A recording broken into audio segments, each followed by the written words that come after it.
다섯 글자면 당연히 오원절구 뭐 이런 식으로 되겠죠. 요런 형태는 그냥 알아두시면은 그냥 나쁘진 않다. 근데 내가 맨날 이런 얘기들 하잖아요. 알아놓으면 나쁘지 않다라고 하면은 안 해요. 알고 있으라고 한 얘기예요. 알고 있으라고. 알고 있으라고. 물어보면 또 까먹어. 내가 그냥 너무 좋게 얘기해주니까 괜찮다. 알고 있으면 좋다면 까먹어. 외울 그런 자체도 안 해요. 그냥. 자, 아무튼 거기에 이제 제목이 국화가 나왔어요. 그죠? 국화를 대하며 느낀 바가 있대. 근데 요거는 어떻게 봐야 될까? 국화를 기준으로 봤을 때 우리가 보통 조선시대 때 이제 이런 고전시가에 나오는 국화라고 한다면 우리 일반적인 이미지가 어때요? 좋아요. 그렇게 말하면 안 되죠. 뭐랑 뭐가 있다고 얘기는 해주셔야지. 뭐랑 뭐가 있다? 국화하면. 국화요? 네가 그거 안 하니까 지금 고전시가도 힘들다고 일할 떨고 있는 거 아니야. 임금. 야, 임금이 아니야. 아니 이거 야 고등학교 1학년 때 알려줘야 될 거야. 왜 지금 알려주고 있어야 되냐고. 고등학교 1학년 때 알았어요. 근데 지금 왜 그래? 늙어서. 그럼 나는 뭐 다 까먹고 있어야 돼? 근데 국화하면 나오는 이미지들이 보통 이제 우리가 치조랑 철계잖아. 요거랑 관련돼 있는 다른 소재들도 생각을 하면 되잖아. 매화, 난초, 국화, 대나무 뭐 이런 거 있잖아요. 그렇죠? 이런 것들을 대하면서 내가 느낀 바가 있다라고 한다면은 어쨌든 간에 내가 이 대상을 통해서 내가 뭔가를 느꼈다는 거잖아. 그럼 그렇다는 얘기는 나를 돌아봤다는 얘기죠. 그럼 뭐랑도 연결이 가능하냐? 어떤 태도랑도 연결이 가능하냐? 나를 돌아봤으니까. 그 성찰적 태도랑도 연결을 시킬 수 있잖아요. 그렇죠? 성찰적 태도랑도 연결이 가능하고요. 자, 다시 이제 내용으로 돌아가 보면은 자, 사람의 마음이 어찌 사물의 무정함과 같으리. 그럼 이렇다는 얘기는 벌써 뭘 인정하고 있는 거야? 사물의 무정함과 나의 마음은 다르다는 얘기를 하고 있는 거잖아. 그러면서 좀 비교가 되겠죠. 근년에는 대하는 것마다 점점 누가 불평만 생기네. 누가 불평이 생기고 있어? 화자가 불평 불만이 생기고 있다는 거죠. 그쵸? 화자가. 그 다음에 어쩌다가 동쪽 울타리 보고 얼굴에 부끄러움 가득한 것은 또 뭐가 나왔어? 부끄러움이란 말 나왔어요. 우리가 보통 성찰적 태도랑 연결할 수 있는 포인트가 이거잖아. 그쵸? 부끄러움. 우리 부끄러움 같은 경우는 뭐랑도 연결된다고 했어요. 성찰하면 우리 윤동주 구조 얘기했을 때 그때 부끄러움 얘기했잖아. 그치? 그럼 부끄러움이라는 말이 나온다고 한다면 항상 이거랑 연결시켜줘야 되는데 여전히 지금 까먹었다라는 표정으로 나를 바라보시면 어떡해요? 너가 지금 2% 맞고 싶다고 했다며. 그치? 맞고 싶으면 이 정도는 기억을 해주셔야지. 연결은 해줘야 될 거 아니야. 문제만 그냥 뭐 들이받기만 할 거야? 무지성 돌격할 거야? 그거 아니잖아. 뭐 아직까지는 무지성 돌격해가지고 나쁘지 않게 나온다고는 하지만 이런 것들을 알고 있어야 너가 확정 1등급이 나올 거 아닙니까? 그죠? 그 다음에 진짜 국화, 그러니까 부끄러움이 가득한 이유는 뭐라고 하니까 진짜 국화와 가짜 도연명이 마주했기 때문이다. 그럼 진짜 국화라고 하는 건 뭐야? 여기 처음에 나와서 이 대상이죠, 그죠? 그러면은 이제 봐야 될 건 뭐야? 가짜 도연명이에요, 그죠? 가짜 도연명인데, 자, 내가 이제 앞으로 배경으로 알아두라는 건 이제 반드시 기억을 해두라는 얘기입니다. 자, 도연명이라는 뭐가 나와? 고사 인용된 부분이 있어요. 일단 여기서는 설명이 돼 있을 거야. 그죠? 도연명 있죠? 도연명이 뭐예요? 여기서 뭐라고 돼 있어요? 자연에서 은거하고 있는 사람으로 나와 있죠? 그러니까 원래 얘가 자연에 은거하면 차라리 뭐에 좀 가까운 거야? 국화랑 가까워야 되는 건데 나 이제 뭐라고 했어? 가짜라고 했어. 그럼 이제 가짜 도연명인 사람이 누군 거야? 그치? 이걸 이렇게 인정하면, 이렇게 연결하면 되는 거예요. 얘가 이제 화제가 되는 부분이겠죠? 그죠? 가짜 도연명? 됐죠? 그러니까 이 부분을 통해서 이제 뭐가 이루어지고 있는 거야? 성찰이 이루어지고 있는 거죠. 됐어요? 자, 그 다음에 이제 봐야 될 게 면왕정가예요. 면왕정가.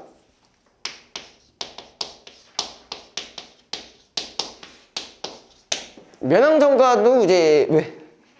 왜? 저 기억이 안 나서. 당연히 기억이 안 나겠죠. 예. 이제 면왕정가도 7대 가사 중에 하나입니다. 예. 이제 얘는 이제 정철이 지은 건 아니고 이제 송순이라는 사람이 지은 건데 아마 이 내신이나 이런 거 했을 때 뭐랑 많이 연결을 시켰을 거냐면은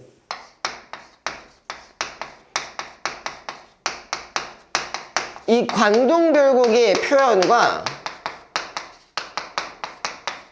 유사하다는 그런 얘기를 되게 많이 들었을 거예요. 일단 작년에, 그러니까 이번 연도 수능에서는 이제 9월 달에 성산별곡이 나왔죠. 그런 식으로 이제 좀 고전시가 중에서도 어려울 만한 것들이 일단 나왔기 때문에, 내년도 이제 안심을 할 수가 없어요. 내년에도 요 단계 나올 수도 있는 거야. 면왕정가 이런 거 나올 수 있는 거예요. 그래서, 면왕정가는 근데 좀 어휘나 그런 것들이 조금 어렵기는 한데 우리가 구조만 알고 있으면은 뭐 그닥 어렵지는 않아요. 그래서 보통 어떻게 나와 있냐면은 면왕정이라는 부분이 여기 자체가 어떤 하나의 정자라는 뜻이거든요. 면왕정이라는 이름의 정자예요. 그래서 정자를 비롯한, 그러니까 정자 기준으로 했을 때의 어떤 정자와 풍경을 묘사하는 부분이 있을 거고요. 정자와 풍경이 묘사되는 부분들이 있고, 그 다음에 화자의 약간 이제 이런 부분.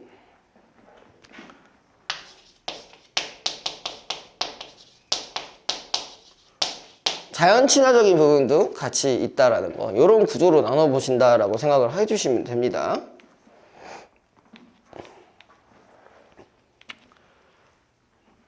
자, 이제 봐도 될까? 자, 처음에 이제 뭐라고 되냐면은 원근 창에 머문 것도 하도할시자. 자, 뭐라고 돼 있어? 창에가 높은 절벽이라고 돼 있어요. 자, 요 면왕정이라는 곳이 어디에 있냐면은 그 절벽 위에 있어요. 절벽 위에 있고요. 그 주위에 이제 바다가 있어. 그러니까 앞에는 바다고 여기 절벽이 이렇게 쭉 있다고 한다면은 면왕정이 여기 위에 있는 거야. 그렇게 보시고 그걸 기준으로 이제 풍경이나 전경들을 묘사한다고 생각하시면 돼요. 그래서 또 밑에 흰구름 뿌연 연하 푸른 것은 산남이라 여기도 뭐라고 되어 있어? 안개와 노을이 뭐 보이고 그 다음에 아지랑이 같은 기운이 있고요. 그 다음에 천안만항을 제 집으로 삼아두고 천안만항이 그랬어요. 수면은 막 바위가 볼짝이니까 이거는 절벽과 연결시켜 주시면 되겠죠. 그죠? 그 다음에 나면서 들면서 어지러이 구는구나. 여기가 지금 어디에 그걸 얘기하는 거야? 면왕정의 모습을 얘기하고 있는 부분들이죠. 그쵸? 그래서 거기서는, 그러니까 원래 이런 구조에서는 근경과 원경으로 나눠지는데 여기서 지금 뭐 거기에 여기선 근경이 조금 더 가깝다라고 보시는 게 좋겠죠. 그죠? 그 다음에 자, 오르거니 내리거니 장공에 떠나거니 광야로 건너가니 푸르락 불그락 여트락 질그락. 이건 무슨 말일까? 자, 푸르기도 하고 붉기도 하고 옅기도 하고 짙을 때도 있고 막 이렇다는 얘기잖아. 그렇지? 그럼 이 얘기는 뭐야? 이 면왕정을 기준으로 한 이 풍경들이 계속 바뀌고 있다는 거예요. 역동적으로 바뀌고 있는 그 면왕정의 풍경이라고 보시면 됩니다. 그 다음에 사양과 섞어지며 새우조차 뿌리는구나. 자, 사양이 뭐야? 노을이죠, 일종의. 그죠? 그 다음에 새우도 뿌리고 있고. 새우는 뭐야? 새우가 뭔지 아세요? 먹는 새우 얘기는 아니겠죠, 설마? 이거 알고 있었는데. 간호다란 비예요. 그 다음에 자, 남녀를 재촉해 타고. 남녀는 여기서 뭐라고 나와 있냐? 가마라고 돼 있어요. 씨발 절벽을 가마 타고 올라가. 사람들 존나 뒤지게. 그래서 이제 차 타고 솔 아래 굽은 길로 오며 가며 하는 적에 자, 녹양에 우는 황행이 교태 겨워 하는구나. 녹양에 우는 황행이 지금 뭐가 돼 있냐? 황행. 꾀꼬리라고 돼 있어요. 근데 여기서 봐야 될 거는 지금 뭐가 있었냐? 녹양에 있었고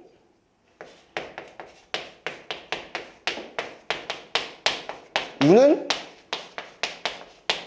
꾀꼬리라고 와 있어. 그럼 우리가 뭘 봐야 돼요? 이 우는을 봐야 되죠. 그죠? 우는을 봐야 되니까. 자, 사실 진짜 꾀꼬리가 뭐 그걸 보고 울겠냐고. 그게 아니라 이건 뭐겠어요, 이제. 이제 척하면 척 나와야 되지, 이제. 그렇죠. 이제 감정이입 나올 때 됐어요. 감정이입이죠.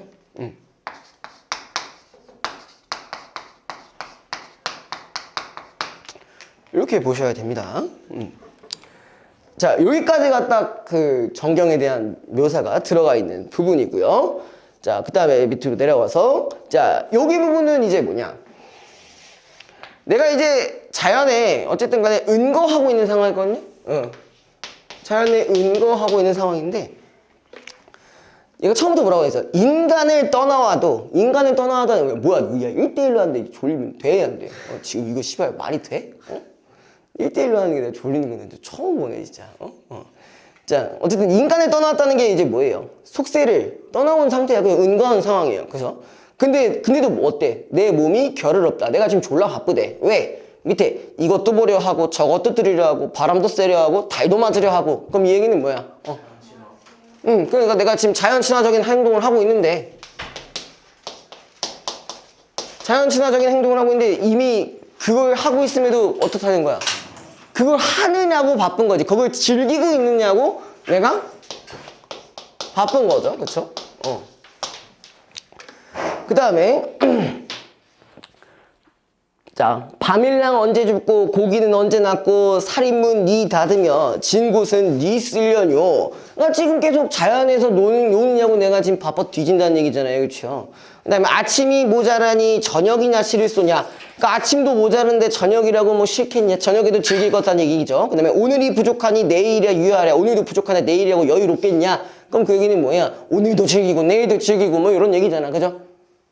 이런 식으로 해석하면 되지. 그 다음에 자, 이 뇌에 앉아보고 저 뇌에 걸어보니 자, 그 다음에 벌로한 마음에 버릴 리 아주 없다라고 되는지 여기서 벌로가 지금 뭐라고 했어요?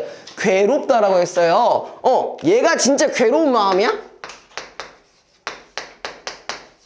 얘가 지금 진짜 괴로운 마음일까? 아니요. 일종의 뭐야? 약간 좋은 것에 대한 갈등이잖아. 그치? 뭐 예를 들어서 내가 얘는 청순한 스타일, 얘는 약간 섹시한 스타일. 둘 다 씨발 고민이 되는 거야. 좋은 거 너무 204페이지. 너무 이제 좋은 것에 대한 이제 고민을 하고 있는 요런 의미에서 벌로라고 하는 거죠. 그죠? 그 나의 C 부분부터 하고 있어요. 자, 그 다음에 그래서 거기에서 이제 벌로한 마음이라고 했을 때 그런 건 좀 주의해 주셔야 된다고 해요. 그럼 그러니까 예를 들어서 뭐 선지에서 이렇게 나올 수도 있잖아요. 뭐 속세로 인한 뭐 번민이 드러나 있다 이렇게 나올 수도 있는 거잖아요. 그럼 그런 거에 대해서는 우리가 좀 경계를 좀 해주실 필요가 있겠죠. 자, 그 다음에 쉴 사이 없거든 길이라 전하리야. 다만 한 청려장이 다 무디어 가노메라. 자, 청려장이 무디어 간대. 뭐야, 지팡이가 무디어 간다는 거야. 왜 지팡이가 무디어 가는 거야? 그 지팡이 자꾸 이렇게 산을 존나게 돌아다니니까 무디어 가고 있다는 얘기잖아요. 내가 얼마나 자연 속에서 졸라게 즐기고 있으면 그렇게 되겠어요. 그죠? 그 다음에 술이 익었거니 벗이야 없을 소냐. 불리며 타이며 켜이며 흔들며 자, 온갖 소리로 취응을 재촉하니 자, 근심이라 있으며 시름이라 붙었으랴. 아까 근심도 없고 시름도 없는 그런 상황이라고 보시면 되겠죠. 그 다음에 누울날 앉을락 굽힐락 젖힐락 읊을락 휘파람 불락 마음대로 놀거니 천지도 넓고 일월도 한가하다. 뭐 여기까지는 그냥 뭐야, 내가 지금 한가로운 그런 자연의 흥취를 즐기고 있다라고 보시면 되겠죠. 그래서 제가 아까 처음에 얘기했을 때 요 부분, 요런 부분과 요런 부분이 이제 나눠진다고 했잖아요. 여기는 오히려 요 부분에 조금 더 가깝다라고 보시면 되는 거죠. 그쵸? 됐죠? 그 다음에 희황을 몰랐더니 이때가 그때로다. 희황이 지금 뭐라고 돼 있어요? 자, 우리가 뭐만 갖고 가시면 돼요? 태평성대라고 설명되어 있는 부분만 갖고 가시면 되는 거죠. 그러니까 태평성대가 바로 이때로구나 라고 생각을 해주시면 되는 부분이겠죠. 그 다음에 신선이 어떻던가 이 몸이 그러구나. 그 다음에 요건 뭐야? 신선 몸이 나랑 뭐 다를 바가 없다라는 얘기를 하는 거겠죠. 강상풍월 거느리고 내 100년을 다 누리면은 자, 악양루상의 이태백이 살아온들. 자, 우리 처음에 뭐가 나왔어요? 우리 가부분에서도 동현명이라는 이 고사가 나왔잖아요. 두 번째 같은 경우는 당연히 또 모두 기억을 해주셔야 된다는 얘기예요. 이태백 이거 자주 나와요. 내가 이제 더 이상 이제 얘기 안 할 거야. 이제 배경으로 기억해달라는 게 아니라 기억해 좀. 응? 맨날 안 외워가지고 까먹고 여기는 그래도 나름대로 얘기를 하시거든요. 너는 왜 안 하냐고. 너 이제 사람 만들어주는 강의라며. 네 사람 되는 거 맞아? 너 지금? 약간 퇴화하고 있는 느낌이 드는 것 같아. 우리가 지금 오스트랄로피테쿠스 맞나? 아무튼 맞니?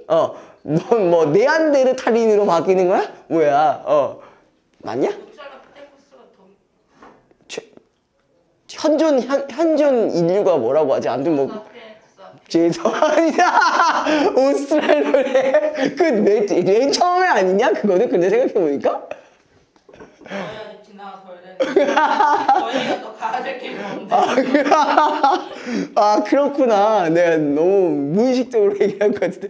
아 맞지. 호모 사피엔스지, 그지? 맞네. 오스트랄로피테쿠스. 오스트랄로피테쿠스 같은 놈 그래. 아 그건 뭐야? 존나 뭐 완전 옛날 거잖아. 네안데르탈인보다 더 옛날 거 아니냐? 그 정도면. 죄송해요. 갑자기. 박물관 가니까 되게 원숭이 던데 그러니까요. 은연중에 제가 무시를 했네요.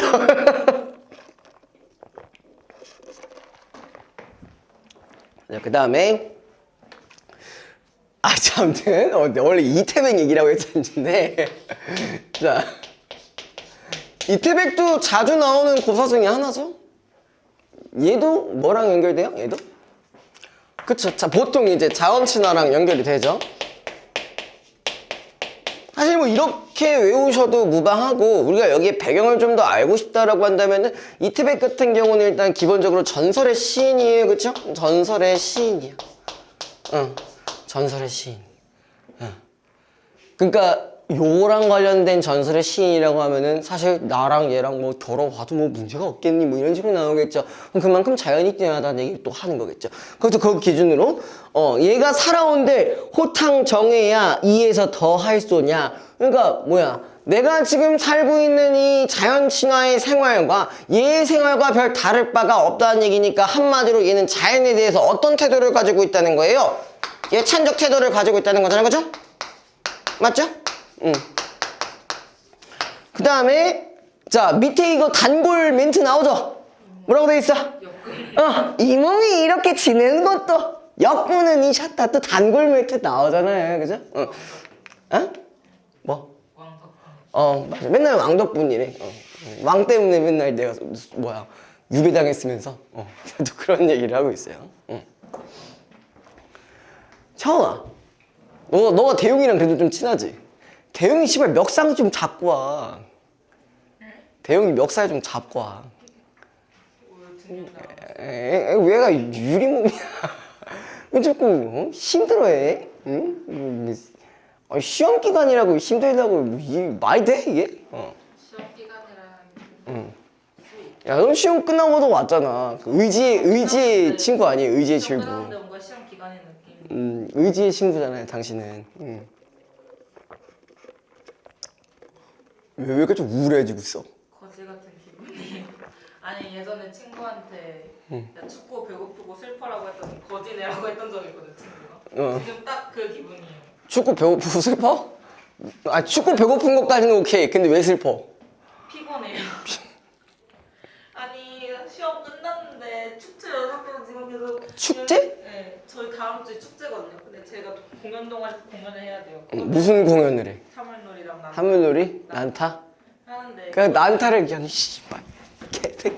그것 때문에 어깨도 아프고 팔도 아프고 허리도 아프고 그런데 동아리방은 물 차가지고 물 난리 났고 아, 당장 다음 그냥 주까지 거지- 보는데 후배들은 저절이 말도 안 듣고 거의 뭐 거짓골이네. 확실하네, 거짓골.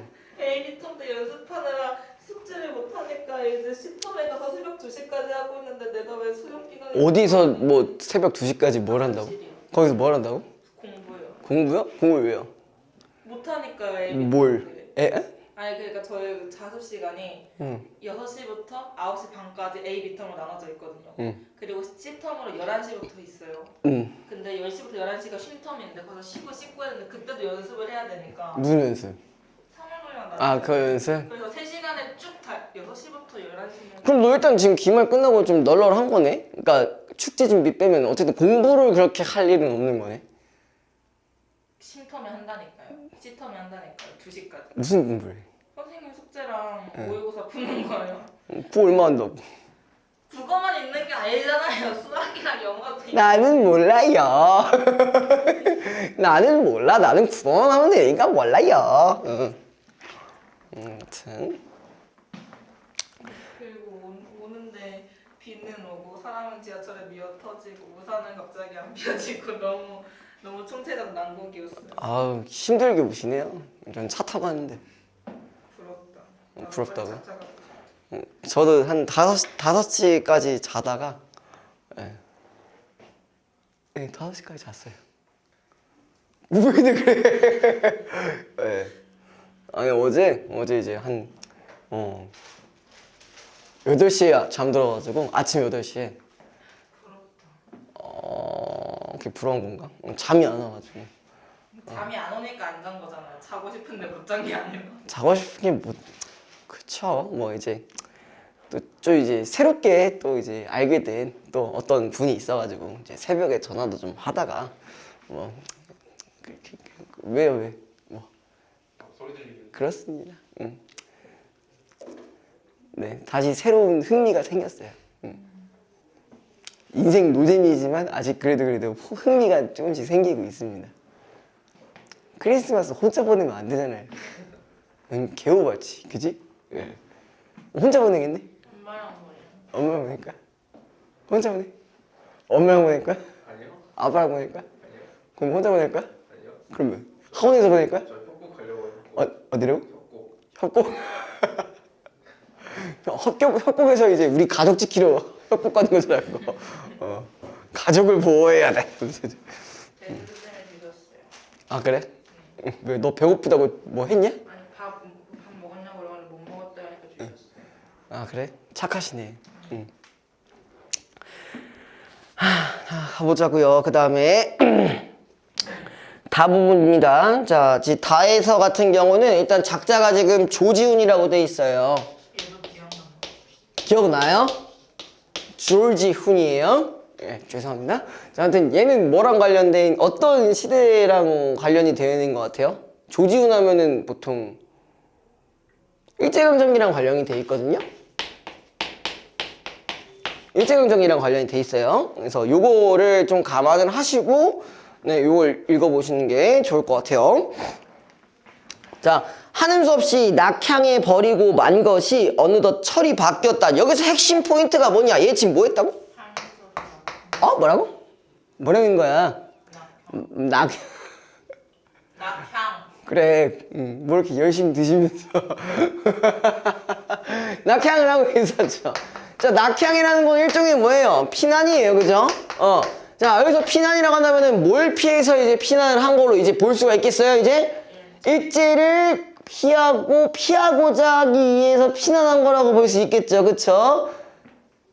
내가 얘기했잖아, 여기 지금 빌드업 해놨잖아. 그럼 기억해 주셔야지, 피난이라니까 전쟁인 줄 알았어요. 일종의. 그래, 일종의 피난. 어우씨, 우리 채원이 잘하시네요. 이제 어떻게 채원이 뭐 내년 조교로 할까요? 내년 조교쯤으로 해볼까? 나쁘지 않을 것 같아요. 항상 지금 제자로 지금 조교 수급을 하고 있는 그런 상황입니다. 해볼 티요? 아니야. 네가 할래? 아니요. 넌 안 할 거야? 왜? 시급 2만 원인데 안 할 거야? 쌤이랑 더 봐야 돼서 근데요. 아, 나랑 보는 게 싫어? 쌤이랑 더 봐야죠. 뭔 개소리야! 야, 니네. 아니, 안 그래도. 내년하고 아니, 그러니까 당장 내년에. 아니, 뭐, 또 봐야 될 것 같다. 뭐, 이렇게 하는 친구들이 있어가지고. 난감합니다. 선생님 저 또 왔어요. 다시 해봐요. 그만! 선생님 저 또 왔어요. 오지 마! 뭔 재수는 필수야. 오지 마. 왜 여기서 해? 재수학원 가서 해. 왜 날 볼라 그래? 죄송하고. 내 할 바 아니야. 재수하려면 당연히 돈이 있어야 그럼 돈 없이 할 거야? 씨발 말이 돼? 응? 네, 가끔 있더라고요. 자, 아무튼 뭐 요 얘기 했고요. 그 다음에 날마다 산을 바라보고 밤마다 물소리를 이웃하는 것밖에 나는 체크한 건 바로 읽지 못하고. 자, 여기서 또 체크해야 될 부분들이 있겠네요. 소란한 세상을. 그럼 이 소란한 세상이 이 현실적 부분들이랑 연결이 되겠죠. 병든 몸으로 숨어서 살아간다. 친한 벗에게는 편지 한 장 오지 않고 들리는 소문이란, 자, 거기도 또 있네요. 쫓기는 백성의 울부짖음밖에 아무것도 없었다. 그로 인해서 일제에 의해 고통받고 있는 백성들이라고 연결시켜 주시면 되겠네요. 자, 그 다음에 어쩌지 못할 서름 속에 내가 그래도 울먹거리는 마음을 다소 가라앉히기는, 자, 노란 국화가 피면서부터, 여기서도 갑자기 뭐가 나왔어요? 국화라는 어떤 대상이 나왔어요. 그쵸? 국화라는 대상이 먼저 나왔어요. 자, 얘는 그러면 이제 우리가 일반적인 의미로도 생각해도 되겠지만, 우리가 요럴 때는 이제 맥락을 한 번 더 보시면은 조금 더 괜찮다고 했죠. 특히 현대 문학 같은 경우는 그런 맥락상의 부분들을 파악해서 해석을 해주셔야 한다고 했어요. 여름에 미리 파두었던 한평 남짓한 못에다가 뒷겹 미나리광에서 물을 따대었다. 그다음에 산에 가서 기이한 돌을 가져다 쌓기도 하고, 강가에서 흰모래와 갈대 몇 포기도 날라온 보람이 있어 방들 부엌 하나밖에 없는 이름 그대로 나의 외로운 초가 삼가는 하루아침에 가을이 왔다. 자, 무엇을 하며 누구와 더불어 얘기하나 무척은 지루하고 고달프던 세월도 소슬한 바람이 불기 시작하자 줄다름칠 치는 듯 하였다. 그 다음에 쓸쓸한 국화와 갈대꽃이 창밖에 와서 기다려도 이내 어쩌지 못할 서름을 그들도 하소연하지 않겠는가. 자, 그러면 어쨌든 지금 국화를 통해서 적어도 얘가 인정한 부분이 하나가 있어요. 첫 번째 인정한 부분 벗이라고 얘기를 하고 있어요. 맞죠? 그죠? 국화를 통해 내 외로움이 어느 정도는 해소가 되는 상황이겠죠. 그죠? 자, 그 다음에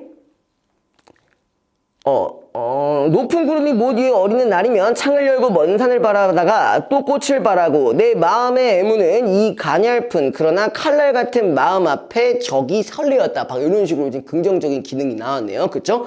자, 서리빨이 높아지자 국화는 더욱 청초해가고 나는 국화를 바라보던 불현듯 맨발로 섬돌에 내리도록 서글퍼졌다. 논밭이 가까운 나의 집에는 이때는 메뚜기가 풀숲으로 뛰어오르는데, 자, 수탉은 메뚜기를 잡으러 쫓아가다간 놓쳐버리고 담장 위에서 꽃기호하고 길게 목청을 뽑는다. 무척 고요한 대낮에 따딱 소리가 끝나면 마을은 더욱 고요해진다. 서울 선북동 아무 운치도 없는 집을 꾸미라고 K화백이 보내주신 손수 가꾼 국화붕을 하룻밤 자고 나니 닭들이 꽃과 잎을 모조리 따먹고 부러진 줄기가 툇마을에 떨어졌다. 닭도 시골 닭은 국화를 먹기커녕 국화 그늘 안에 즐거이 벼틀 쪼이며 존다. 자, 사람이 콩깍지만 먹고 살거니, 자, 요건 또 무슨 뜻일까? 콩깍지만 먹고 살더니. 되게 표면적으로 생각해 주시면 돼요. 일제강점기 생각하시면 내가 피나 났으니까 뭐밖에 먹을 수가 없어. 진짜 콩깍지 같은 그런 열악한 상황이 될 수밖에 없는 거잖아요. 그쵸? 그 다음에 미물이 꽃을 먹는 풍류를 아니 배울 수 있겠는가 하고 그때는 웃을 수밖에 없었으나 닭만큼도 국화를 즐기지 못한, 자, 거기가 좀 중요한 부분이겠네요. 그럼 나는 벗이자 내가 즐기지 못하는 상황이에요. 그죠? 그죠? 즐기지 못하는 상황. 이게 지금 누구랑 비교하는 거야? 나랑 닭이랑 비교되면서 내가 지금 뭐라고 있는 거예요? 성찰하고 있는 부분이랑 연결이 되는 거겠죠. 그쵸? 저 잠깐 화장실 좀 갔다 올게요. 이따 하나 썰 하나 풀어드려야겠다. 진짜 어제 진짜 졸라 재밌는 거 하나 있었는데.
아주 칠판이 아기자기하고 좋네요. 아주 그냥. 아니 원래대로 저쪽 있는 거 들어가려다가 응. 너무 애들이 많아서 어. 이거 어떡하고. 네. 저 유배당했어요. 당첨하신 거야 진짜 유배자가. 오늘 오니까 여기 돼 있더라고. 유배당했죠? 예.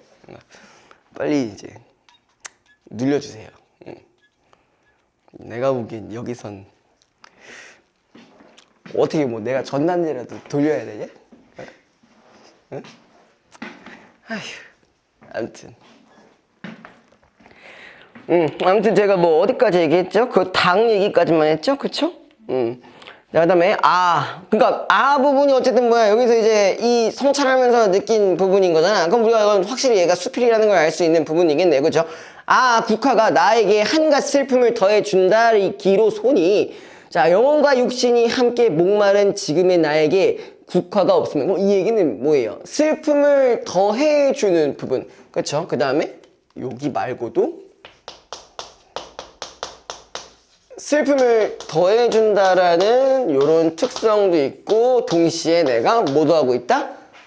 영혼과 육신이 함께 목마른 지금의 나에게 국화가 없으면은 낙엽이 창살을 휘몰아치는 기나긴 가을밤을 어떻게 견디랴. 그러니까 뭐야, 내 외로움을 견디게 해주기도 했다라는 거죠. 그러니까 여기서는 마이너스적인 부분도 있고 플러스적인 부분도 동시에 존재한다라고 볼 수가 있겠네요. 그쵸? 자, 그거 기준으로 자, 21번 볼게요. 21번. 자, 국화를 중심으로 가와 나를 감상한 내용으로 적절하지 않은 것입니다. 그쵸? 그냥 가와 다 모두 국화라는 대상을 이용한 거잖아. 그쵸? 보시면요. 1번. 가에서 가를 기준으로 보는 겁니다. 자, 국화를 마주한 일은 대하는 것마다 점점 불평만 생기던 화자가 자신을 성찰하게 되는 계기라고 할 수 있다. 연결이 충분히 가능하겠죠. 그 다음 2번. 동쪽 울타리에 심긴 국화는 세상사에 연연하지 않으며 살고자 하는 화자의 지향을 드러내는 소재. 맞아, 내가 국화랑 비교가 된 거잖아. 그쵸? 얘네는 이런 것들이 있는데 나는 계속 불평불만만 늘어놓다고 했으니까 충분히 대비가 되는 부분이고요. 자, 3번. 국화 다부분입니다. 국화 그늘 안에 즐거이 벼틀 쪼이는 닭을 보며 미물이 꽃을 먹는 풍류를 아니 배울 수 있겠는가 라고 스스로에게 묻는 말은 하찮은 대상에서도 배움을 얻으려 하는 게 아니라 오히려 그것 때문에 내가 지금 국화에 대한 깨달음을 얻게 된 거죠. 그죠? 하찮은 대상을 통해서 알 수 있던 건 아니었고요. 자, 4번. 닭만큼도 국화를 즐기지 못하는 지금의 나의 마음이라는 말에서 글쓴이의 여유롭지 못한 내면을 엿볼 수 있다. 그럼 연결 가능하겠네요. 5번. 국화가 슬픔을 더해주지만 국화가 없으면 낙엽이 창살을 휘몰아치는 기나긴 가을밤을 어떻게 견디겠느냐는 말에서, 자, 요게 이제 요 부분이랑 연결이 되는 거겠죠. 그쵸? 글쓴이가 국화를 보며 자신의 서글픈 처지를 새삼 절감하면서도 또한 위안을 얻고 있음을 짐작할 수 있다. 요거는 연결이 될 겁니다. 그래서 답은 3번이고요. 자, 그 다음에 23번 볼게요. 이 면항정과 관련된 문제니까 한 번 정도는 알고 가시는 게 좋을 것 같습니다. 자, 면항정가, 그러니까 나를 감상한 내용으로 적절하지 않은 겁니다. 자, 면항정가는 가고자연에 은거하는 사대부의 이상적인 삶을 그리려 한 작품입니다. 존나 뻔한 거죠, 내용이. 그죠? 작가는 표현상의 대응을 통해 면항정주의의, 자, 요거 한번 보자. 표현상의 대응 미주 쳐주시고요. 이게 뭘 것 같아요? 아까 면항정 같이 했을 때 뭐 어떤 부분이 있었던 것 같아? 대응이라고 하면 뭐 불그락, 푸르락 뭐 이런 거 있었잖아. 그치? 그런 것들이 표현상의 대응이라고 볼 수 있죠. 그 오르거니 내리거니 뭐 이런 것들. 자, 면항정주의의 자연물과 자신의 모습이 조응되도록 작품을 치밀하게 구성함으로써 강호자연과 인간이 완벽한 조화를 이룬 삶의 모습을 보여주고 있다라고 했어요. 적절하지 않은 걸 보고 있습니다. 1번. 천안바닥을 제 집으로 삼아두고 날면서 들면서는 하는 자연물의 모습은 인회에 앉아보고 점에 걸어보고는 화자의 모습과 잘 조응한다. 그쵸. 이것도 충분히 연결이 될 수 있겠죠. 2번. 오르거니 내리거니 장공에 떠나거니 광야로 건너거니와 이것도 보려 하고 저것도 들으려 하고 바람도 쐬려 하고 달도 맞으려 하고는 각각 자연이 보여주는 다채로운 풍광과 인간이 자연에서 누리는 다채로운 즐거움, 그치, 풍경, 그 다음에 내가 즐기는 즐거움 충분히 연결 가능합니다. 3번. 푸르락, 불그락, 어트락, 지트락 한다는 말은 면안정 주변 자연물의 변화무쌍한 아름다움. 요건 아까 설명드렸죠, 처음에? 그죠? 그 다음에 누울락, 앉을락, 굽힐락, 젖힐락 한다는 말은 면왕정에서 화자가 자유롭게 지내는 모습을 나타낸다. 이것도 연결되겠고요. 4번 사양이나 새우의 하강적 이미지를 통해 풍경에서 받은 인상을 드러내면서 일단 이건 맞냐? 사양과 새우. 사양이라는 건 노을이었어요. 그렇죠? 그럼 이것도 충분히 연결이 가능한데 자, 근심이나 시름 같은 부정적 감정으로 화자의 정서를 나타낸 것은 근심도 없거니와 시름이 있을 소냐 뭐 이런 식으로 아마 되어 있을 겁니다. 그럼 얘가 뭐야? 부정적 감정을 얘기한 부분들은 연결이 안 될 거예요. 그죠? 작가가 자연의 인간의 내면을 완벽하게 조언하는 모습으로 그리려 했음을 보여준다. 그 다음에 5번. 이 부분이 틀려서 4번. 자, 5번. 녹양 속에서 교태겨워하는 황행의 정서는 남해를 재촉해 타고 오며가며 하는 모습에 함축된 화자의 흥치와 유사한 것으로 볼 수 있다. 요것도 연결이 될 거고요. 자, 그 다음에 25번에 있는 보기도 한번 보고 넘어가도록 할게요. 이미 제가 얘기를 하긴 했지만 여기에 대한 배경도 일단 있을 겁니다. 자, 문건은 시인인 글쓴이가 일제 말기에 조선어 학회 사건으로 검거되어 고초를 겪은 후에 고향에 내려가 지낼 때 지은 작품이다. 이 작품에서 글쓴이는 전시 총동원 체제 하의 탄압과 식량난 속에서 자, 우리 이제 요걸 좀 이해를 해 주실 수 있겠죠? 1940년대쯤에 강제징용도 있었고 5만 가지의 식량 수탈도 있었다는 얘기예요. 왜? 전쟁하기 위해서. 그러다가 뭐야 오펜하이머 아저씨가 딱 개발한 그걸로 다 되졌잖아요. 그쵸? 됐었죠. 아무튼 간에 우리 민족이 겪었던 고통이나 그에 대한 연민과 함께 일제히의 국어 말살과 친일 활동 획책에 이루어진 암울한 시대에 대한 고민을 드러내고 있다. 거기 보면요, 가에서부터 말을 보면은 이 표현들이 어느 정도 우리 현실적인 부분이랑 연결이 되는 부분들이 있었어요. 그쵸? 자, 가본 보면요, 한흥수 없이라는 말에서 글쓴이의 낙향이 자발적인 것이 아니라 일제에 검거되어 고초를 겪은 일과 관련되어 있음을 짐작할 수 있다. 충분히 연결이 가능하겠죠. 2번 소란한 세상을 숨어서 살아간다 라는 것은 일제에 의한 온갖 탄압과 획책을 견디면서 글쓴이가 느낀 답답한 심정을 엿볼 수가 있다. 이것도 연결 가능하겠죠. 안 좋은 현실이니까. 3번 쫓기는 백성의 울부짖음이라는 말에서 일제 말기 민족의 고통에 대해 글쓴이가 느끼는 피해감을 엿볼 수 있다. 그렇죠. 백성들이 힘들어하고 있으니까요. 4번 소슬한 바람이 불기 시작하자 세월이 줄달아 인질 듯 하였다라는 말에서 계절의 변화와 함께 암울한 시대가 끝날 거. 얘가 애초에 뭐 희망적인 얘기를 한 적은 전혀 없었습니다. 그래서 4번 틀렸고요. 5번 콩깍지만 먹는다는 말에서 전시총동원 체제하의 식량난 속에서 우리 민족이 겪었던 어려움들을 짐작할 수 있다고도 연결이 가능할 겁니다. 비애가 고독 같은 거죠? 비애는 슬픔. 슬픔의 감정을 비애라고 합니다. 비애감. 이거를 고3인데 물어보면 물어봐야죠. 모르는 거는 물어봐. 자, 그 다음에 어디 할 거냐면 226페이지 볼 거예요.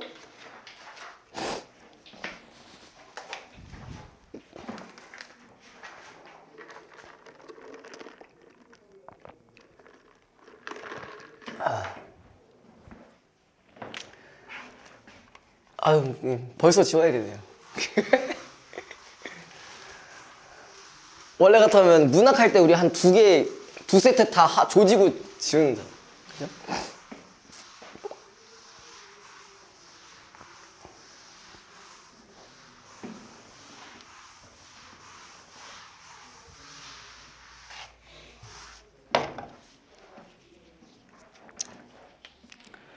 자.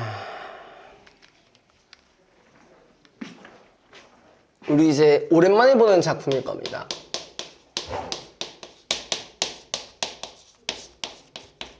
이미 21년 수능에 나왔던 바가 있는 작품이고요. 혹시 기억나세요? 아마 채원이는 예전에 기출 풀면서 한번 봤을 수도 있을 것 같은데, 네, 기억이 잘 안 나시겠죠? 네, 요즘 계속 어려운 것만 하시다 보니까 까먹으실 수도 있는데, 자. 일단은 우리가 이용학은 어떤 걸 좀 갖고 가셔야 되냐라고 했을 때 뭐 알아? 아는 거 있어? 그냥 북쪽에 오길래 유기농가 했는데 아니죠. 그 정도 연결되는 부분도 있어요. 얘는 월북 작가입니다.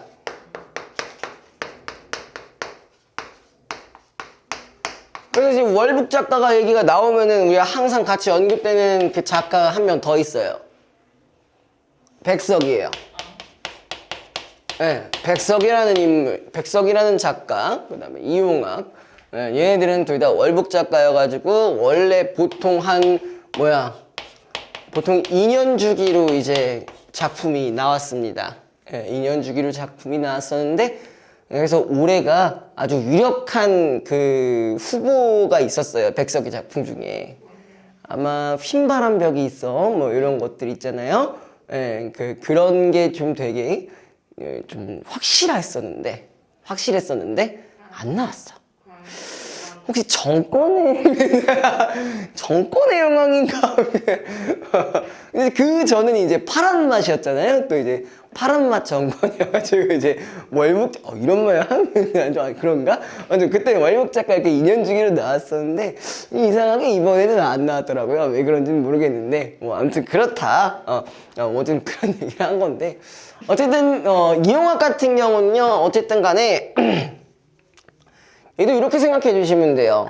얘도 이제 일제강점기 당시에 고생을 진짜 많이 했어요. 피난을 갔었는데, 백석이랑 아주 매우 비슷해요. 보통 이렇게 피난을 가는데, 자, 얘는 좀 어디 쪽으로 갔냐면은, 러시아로 갔습니다. 네, 러시아 쪽으로.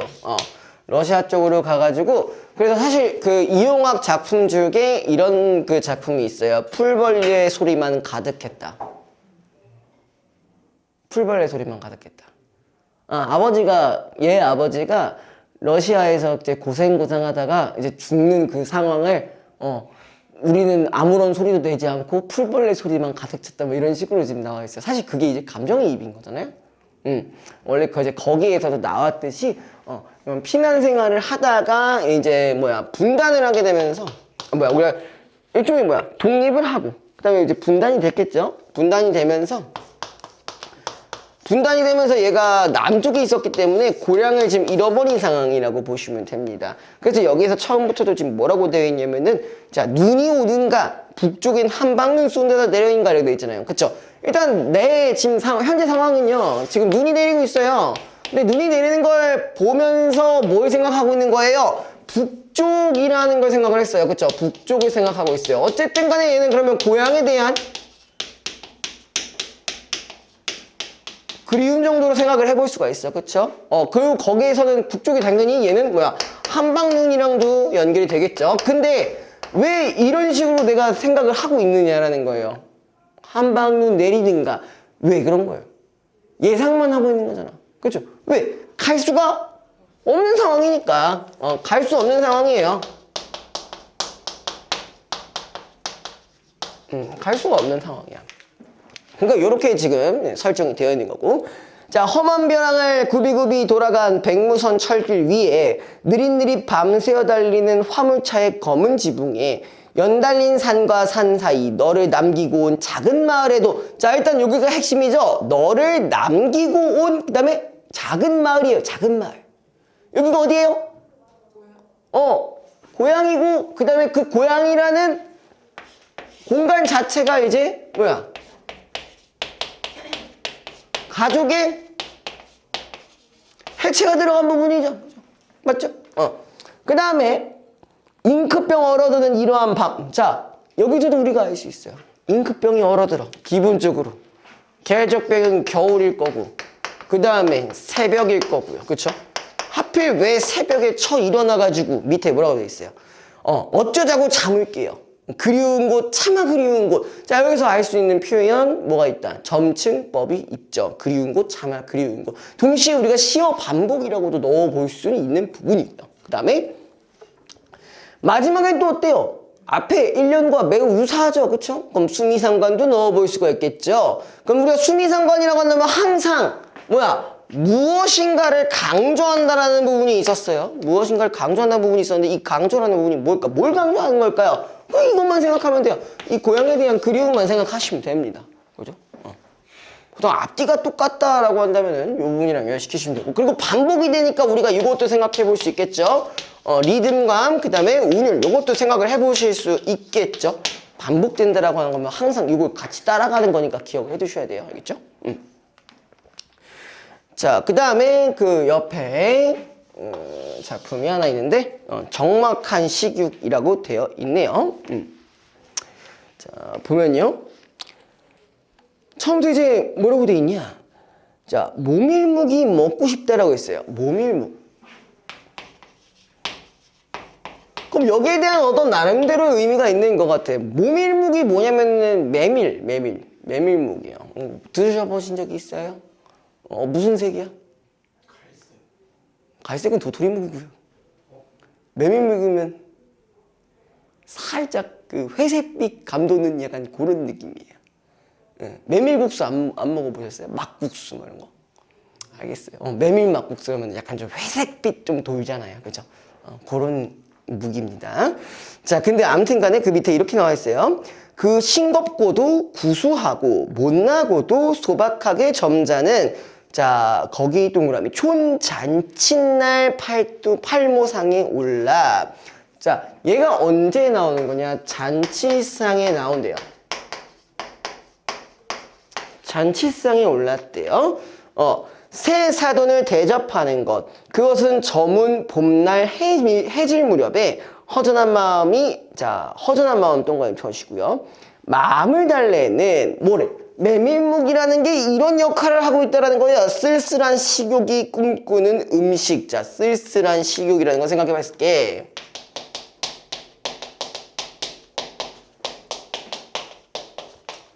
사실 우리가 이걸 바라보는 게 아니라 여길 바라봐야겠죠? 쓸쓸하다는 얘기는 뭐랑 연결돼요? 이제 외로움이라는 부분이랑 뭐 고독이랑도 연결이 가능할 거예요. 그쵸? 맞죠? 그럼 여기서의 모밀묵이라는 건 이런 상황에서 이걸 통해 그거를 뭐 하고 싶다는 거야? 이 외로움들을. 그치? 해소하고 싶다는 얘기겠죠? 그래서 해소하고 싶고 극복하고 싶다라는 얘기를 하고 있는 거예요. 됐어요? 자, 또한 인생의 참뜻을 짐작한 자의 너그럽고 넉넉한 눈물이 갈구하는 쓸쓸한 식성. 그 다음에 아버지와 아들이 겸상을 하고 손과 주인이 겸상을 하고 산나물을 곁들여 놓고 어수룩한 산기슭에 허술한 물방아처럼 슬금슬금 세상 얘기를 하며 먹는 음식. 자, 이런 음식들을 먹어가면서 서로 뭐를 할 수 있다는 거예요. 소통을 할 수 있다라는 얘기를 하고 있죠. 그래서 거기서도 이렇게 나와 있어요. 아버지, 아들, 그다음에 손과 주인이 뭐 겸상을 하고 이런 부분들을 통해서 충분히 연결 가능한 소재라고 볼 수 있습니다. 자, 그 다음에 그리고 마디가 굵은 사투리로 은은하게 서로 사랑하며 어여삐 여기며 그렇게 이웃끼리 이 세상을 건너고. 자, 그 다음에 이게 심지어 어디까지도 연결되냐? 저승을 갈 때 보이소 아는 양반 양인가요? 양인기요. 그 다음에 보이소 운말 이 생활 양인기요 하면서 서로 불러 길을 가며 쉬며 그 마지막 주막에서 자, 여기 마지막 주막이라는 부분이 뭐겠어요? 이승과 저승이 어느 정도 연결될 수 있는 부분이라고 생각할 수는 있겠죠. 그쵸? 그 다음에 걸걸한 막걸리 잔을 나눌 때 절로 젓가락이 가는 쓸쓸한 음식이라면서 그게 뭐라고? 요거라고 요 부분이라고 했었죠. 자, 그 다음에 여기서는 2번만 보고 마무리하도록 하겠습니다. 자, 보기를 참고하여 가와 나를 감상한 내용으로 적절하지 않은 것은 자, 시의 시 공간에는 시인의 정서와 관념이 투사되어 있으며 독자는 감각적 소재가 불러일으키는 인상을 매개로 이러한 시 공간의 의미를 해석할 수 있다. 그래서 그리움은 해방 직후 군사 분계선이 생기고 이념 대립이 첨예화된 현실 속에서 요 부분으로 보시면 되겠죠. 그쵸? 북쪽의 고향으로 갈 수 없게 된 시인이 고향에 두고 온 가족의 안녕을 걱정하는 마음을 표현한 작품이다.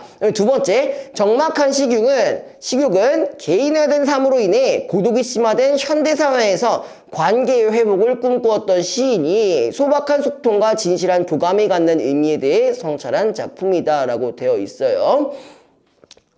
그쵸? 요즘 현대사회에서 고독이 심화된 부분들 아직 계속 생겨나고 있는 것 같아요. 예, 아직까지도 고독해요. 존나게 고독하더구만. 그죠? 자, 일단 1번부터 볼게요. 자, 복된 눈이 내리는 평화로운 풍경과 결부해 보면은 작은 마을은 군사분계선에 가로막혀 갈 수 없는 상황에서 그곳의 가족이 안녕하기를 바라는 시인의 마음에 투사된 공간. 그렇게 그러니까 눈 중에서도 좀 긍정적으로 지금 또 얘기를 하고 있는 거니까 그렇게 연결될 수 있겠죠.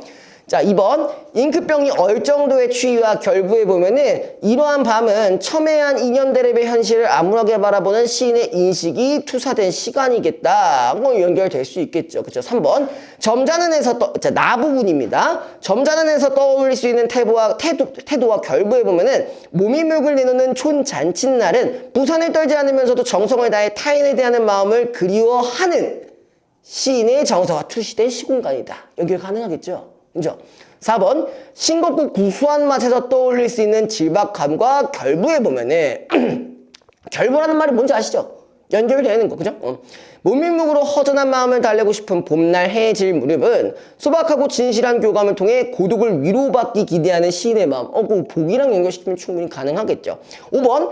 못나고도 소박한 모양에서 떠올릴 수 있는 투박함과 결부에 보면은 산자 죽은 자와 함께 몸일묵을 먹으며 어울리는 마지막 주막은 자, 시공간을 뛰어넘어 빠지는 맞는 것 같은데 밑에가 뭐가 있냐? 격이 없이 소통하기를 바라는 시인의 마음이 투서된 공간이다. 투박한 거랑 이 다음에 격이 없이 소통을 바라보는 부분들은 연결이 좀 안 될 수 있죠. 그죠? 그래서 5번이 정답입니다. 자, 여기까지 합시다. 여기까지 하고 한 20. 자, 정부는 오염물질의 그래, 오줌 같은 거죠. 방광이 조심해야 돼. 오염물질의 폐해를 줄이기 위해 오염물질이 감축량을 기업에 명령하는 식의 직접적인 규제 정책을 펼 수가 있다. 그런데 정부가 각 기업들의 상황을 모두 고려할 수 없기 때문에 직접 규제는 대개 비효율적인 결과를 낳는다고 했으니까 이제 무슨 규제를 쓰겠다는 거예요? 효율적인 어떤? 그 규제가 뭐야? 직접 규제가 아니면? 간접이겠죠. 어떤 간접적인 정책을 쓰겠다는 얘기인데, 그죠? 감축 목표를 달성하면서도 기업들 전체의 감축 비용을 최소화하기 위해서는 자, 뭐라고 했어요? 시장 원리에 기초한 정책을 사용하는 것이 효과적이다. 그럼 간접 정책을 어떤 식으로 쓴다? 시장 원리를 기준으로 쓴다라고 생각하시면 됩니다. 그죠? 그 다음에 시장 원리에 기초한 정책으로 배출량 한 단위당. 자, 요거 우리가 빈강에서 은근히 자주 나오는 애들이거든요. 한 단위. 특히 경제에서 많이 나오는 개념들이긴 한데 한 단위가 뭔지 아세요? 한 단위? 단위요. 그게 뭔데? 단위. 그게 뭐냐고. 그러니까 이거는 명확히 정해진 건 아니고요. 여기 한 단위라고 했을 때 뭐 예를 들어서 뭐 1톤이 될 수도 있고, 그죠?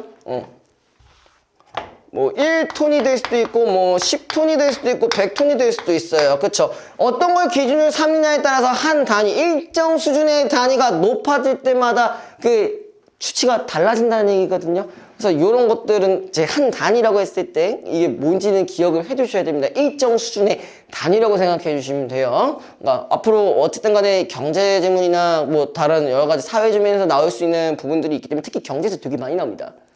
그 생산량과 관련된 것들, 시장 수요와 어떤 생산해야 되는, 얼마나 생산을 해야 되냐, 그러니까 얼마를 생산했을 때 얼만큼의 이익이 나느냐, 한 단위 생산이 늘수록 수입이 어떤 식으로 증가하냐, 뭐 이런 것들이 나올 수 있다는 얘기예요. 자, 아무튼 자, 시장 원리에 기초한 정책으로는 배출량 한 단위당 일정 수준의 교정적 세금. 자, 교정적 세금이라는 게 뭐예요? 뭔지 아세요? 교정. 어떤 뭐 태도를 바꾸자는 얘기잖아, 그치? 그런 세금을 이제 뭐라고 한다? 피구세를 부과하는 방법이 있다. 자, 여기서 간접 정책 첫 번째가 이제 피구세라는 게 있고요.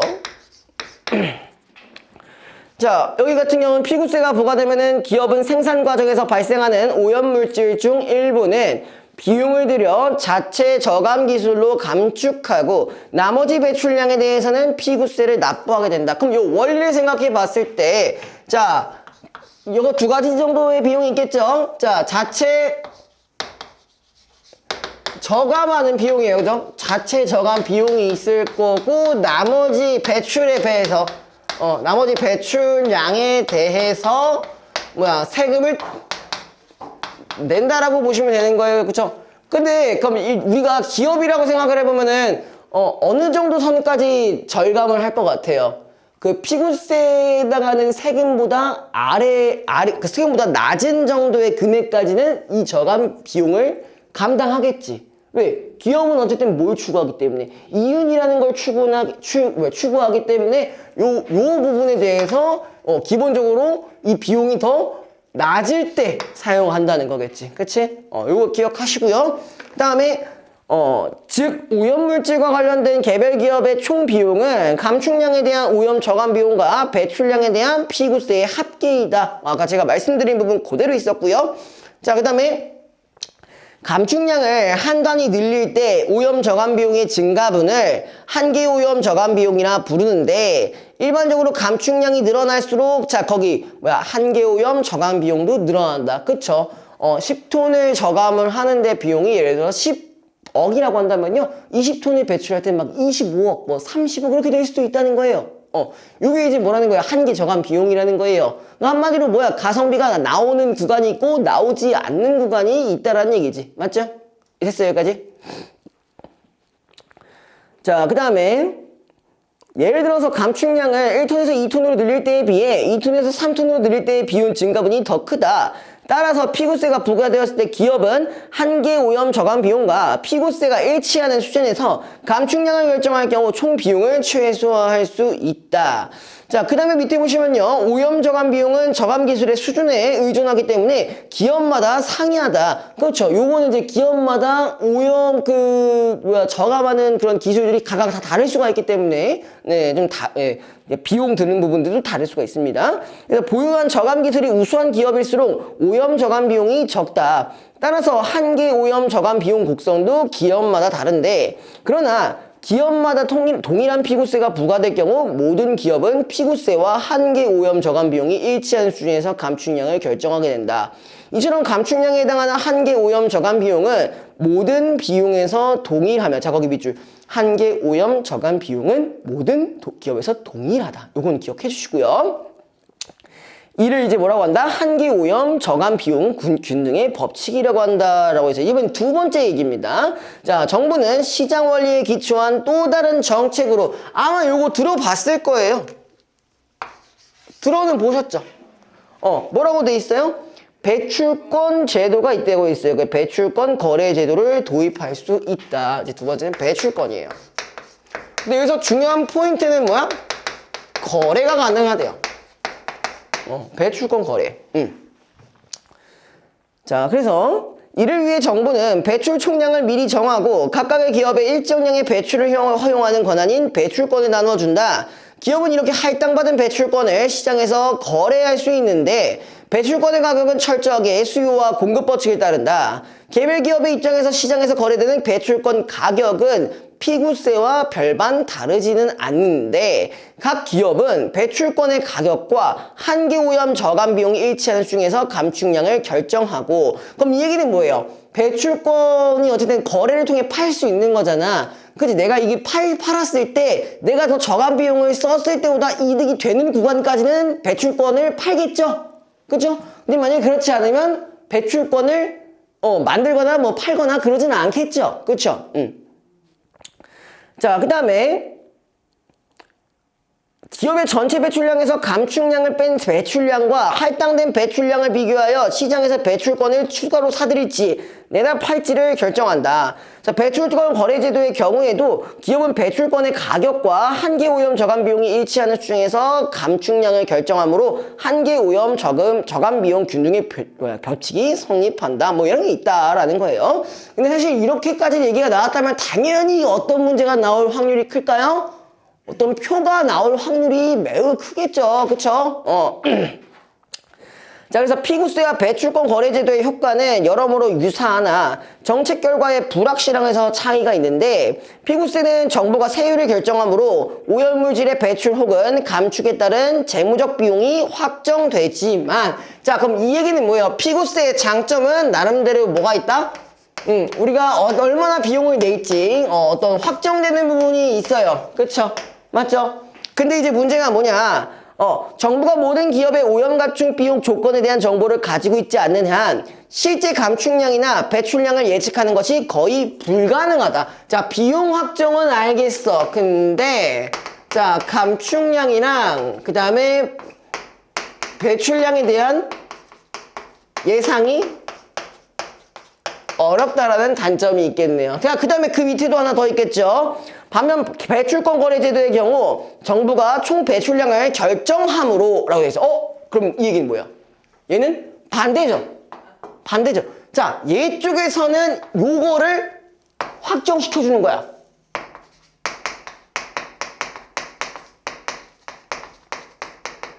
총 배출량을 확정을 시켜주는데, 자, 그 밑에 정부가 모든 기업의 오염 감축 비용 조건에 대한 정보를 가지고 있지 않는 한 최종적으로 결정되는 배출권의 시장 가격과 기업의 배분량을 예측할 수는 없다. 그치? 우리 시장 가격과 그 다음에 기업의 배분량을 예상하기가 어렵다. 정확히 반대되는 부분들이죠. 그쵸? 맞죠?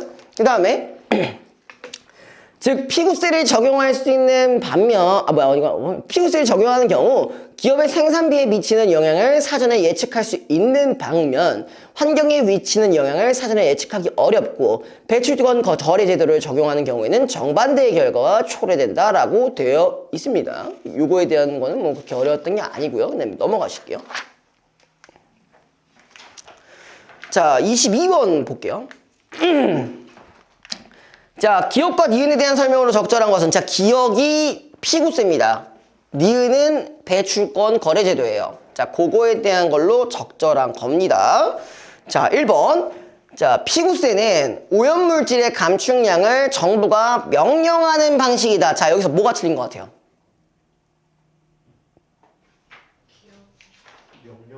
명령이 틀렸죠. 그쵸? 직접적인 규제가 아니라 시장 원리를 통한 간접적인 정책이라고 보시면 되는 거죠. 그쵸? 그 다음에 2번. 자, 니은. 배출권은 감축량이 늘수록 기업의 부담도 늘어나는 방식이다. 맞냐? 감축량이 늘면 거기에 대한 배출권을 사고 팔 수 있는 거잖아요. 그쵸? 그럼 마냥 기업의 부담이 늘어나는 방식은 아닐 수도 있는 거네요. 그쵸? 그 다음에 3번. 자, 피구세는 배출권과 관리, 기업의 재무적 비용 변동을 예측하기 힘들다. 그러니까 피구세가 재무 비용을 예측하기 힘들다고? 아니죠. 니은이 힘든 거죠. 그래서 3번도 틀렸네요. 그죠? 니은이 힘든 부분이죠. 네, 4번. 자, 배출권은 피구세와 달리 배출되는 오염 물질 총량이 사전에 확정된다. 그 처음에 이렇게 얘기를 했었잖아. 그죠? 그러니까 4번이 정답이겠네요.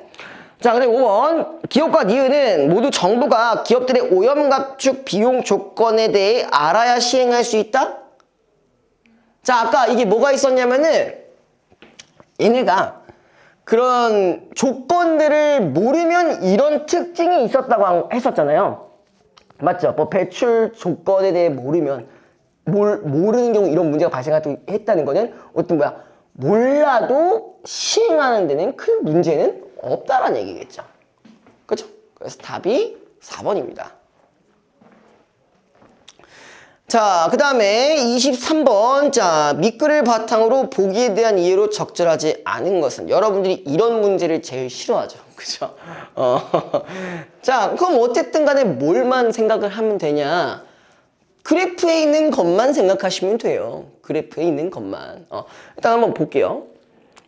자, 동일한 오염물질을 배출하는 기업 A와 B가 있다고 하자. A는 월 9톤, B는 월 10톤의 오염물질을 배출하며 두 기업의 한계 오염 저감 비용 곡선은 그림과 같다. 그래서 정부는 오염물질의 감축을 위해 정책가와 정책나를 고려하고 있다. 자, 일단 여기까지 끊고요. 뭘 보셔야 될까요? 이제 여기서부터 봐야 될 거? 한계 비용을 우리가 제대로 알고 가셔야 돼요. 그쵸? 일단 봐봐요. A는 몇 톤을 해야 된다고 했냐? 9톤을 해야 된대요. 그쵸? A는 9톤을 해야 된다고 했고, B는 몇 톤이라고 했죠? 10톤만큼 배출한다라고 나와 있습니다. 10톤만큼. 그죠? 그 다음에 우리가 이제 봐야 되는 게 뭐냐? 한계 저감 비용을 봐야겠죠. 자, A를 기준으로 봤을 때는 가성비가 어떠냐? 3까지 줄이는데 얼마? 3까지 줄이는데 30이면 끝나죠? 맞죠? 그 다음에 뭐가 있어요? 40 줄이는데 4만큼 들어요. 그죠? 4 줄이는데 40만큼 듭니다. 그 다음에 그럼 반대로 B 같은 경우는 지금 어떻게 되고 있어요? 30만큼 줄이는데 얼마 들어요? 6만큼 들이죠? 맞죠? 맞아요? 자, 3만큼 줄이는데 60이 들고요. 그 다음에 반대네요. 죄송합니다. 제가 뭘 보고 하고 있는 거죠? 예? 6만큼 줄이는데 30이네요. 죄송합니다. 6만큼 줄이는데 30이네요. 그 다음에 또 이제 그 다음 게 뭐가 있냐? 8만큼 줄이는데 40이래요. 그죠? 8만큼 줄이는데 40. 그냥 이렇게만 봤을 때 일단 누가 좀 더 가성비가 좋아 보여요? 요게 조금 더 가성비가 좋아 보이죠? 자, 그 다음에 이제 정책을 한번 생각을 해보자고요. 자, 첫 번째 가 부분에서는 뭐야? 톤당 40만 원에 피구세를 부과한다라고 했어요. 이게 가정책이고요. 이제 나 부분에서는 이제 어떻게 봐야 되냐? 자, 1톤의 배출을 허용하는 배출권을 A에 4장. 자, A에 4톤이라는 배출권을 주고. 자, 그 다음에 이제 B에 3장 할당하고. 얘는 3톤이니까 이렇게 적어주시면 되겠죠. 그죠? 요 상황에서 이제 한번 보도록 합시다. 자, 1번 볼게요. 자, 정책 가를 시행했을 때 기업 A는 월 5톤의 오염물질을 배출하는 결정을 내리겠다. 자, 이거 맞나요? A를 기준으로 봐야 돼요. A를 기준으로 어디까지가 조금 가성비냐? 여기까지는 가성비예요. 그런데 얘 얼마만큼 내야 돼? 9톤만큼 배출을 해야 되는 상황이야. 그럼 내가 가성비 되는 데까지 하고 5톤만큼 배출을 해야겠죠. 그죠? 이거 맞죠? 그러면? 안 어려워. 그죠? 벌써 멘붕 오고 그러면 안 돼요. 할만 하잖아. 근데 이렇게 설정하기가 힘든 거죠? 맞죠? 그럼 우리가 요거를 설정을 할 때 어떻게 갖고 가셔야 되냐? 어쨌든 그래프에 이렇게 있잖아요. 그래프 자체를 이렇게 전체적으로 보면은 여러분들의 멘탈이 나갈 수가 있어. 그러니까 그렇게 보지 마시고 오로지 기준으로만 보자고요. 얘가 어느 지점에 이렇게 있는지 그것만 보시자고요. 우리가 뭐 함수를 하는 게 아니잖아요. 거기 그렇게 막 뭐 예상치를 막 물어보는 게 아니잖아. 그죠? 그 다음에 2번 정책 가를 시행했을 때 기업 B가 기업 A보다 피고세를 덜 내는 것은 이제 덜 내는 거 맞냐? 그렇겠죠? 얘는 5톤만큼 낼 거고요. 얘는 얼마만큼이야? 이만큼 저감을 하고 2톤에 대한 것만 내면 되겠죠? 그죠? 그 다음에 이렇게 하는 거는 기업 B의 저감 기술이 기업 A보다 우수한 점이 영향을 미쳤고 충분히 연결 가능할 거고요. 자, 3번 정책 나를 시행했을 때 배출권의 가격이 10만 원에 형성된다면 이랬어요. 자, 일단 3번에서는 배출권이 톤당 10만 원이래. 10만 원이었을 때 기업 A가 배출권 한 장을 기업 B에게서 사들이는 거래가 이루어지겠다. 자, 요거는 계산을 해봐야겠죠. 그죠? 네, 저 40만 원이에요. 가격이 40만 원이 형성되는데 40이라고 돼 있어요? 죄송합니다. 지워져 있어, 나는. 지워져 있어가지고 40만 원을 내네요. 자, 그럼 그 기준으로 했을 때는 A가 지금 어떻게 해야 되냐? 일단 A가 어디까지 해줄 수 있어? 이것까지는 해줄 수 있지. 그리고 배출권 몇 장? 4톤만큼 있어요. 그럼 뭐야? 이만큼 저감 가능하고 이만큼의 배출권도 있잖아요? 그죠? 그럼 이제 얼마 남아요? 1톤만큼 남죠? 1톤만큼 남으니까 얘는 이만큼 필요해요. 그죠?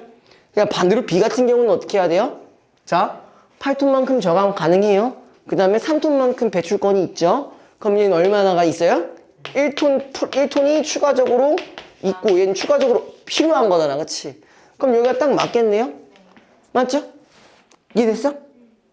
서인이 이해됐어?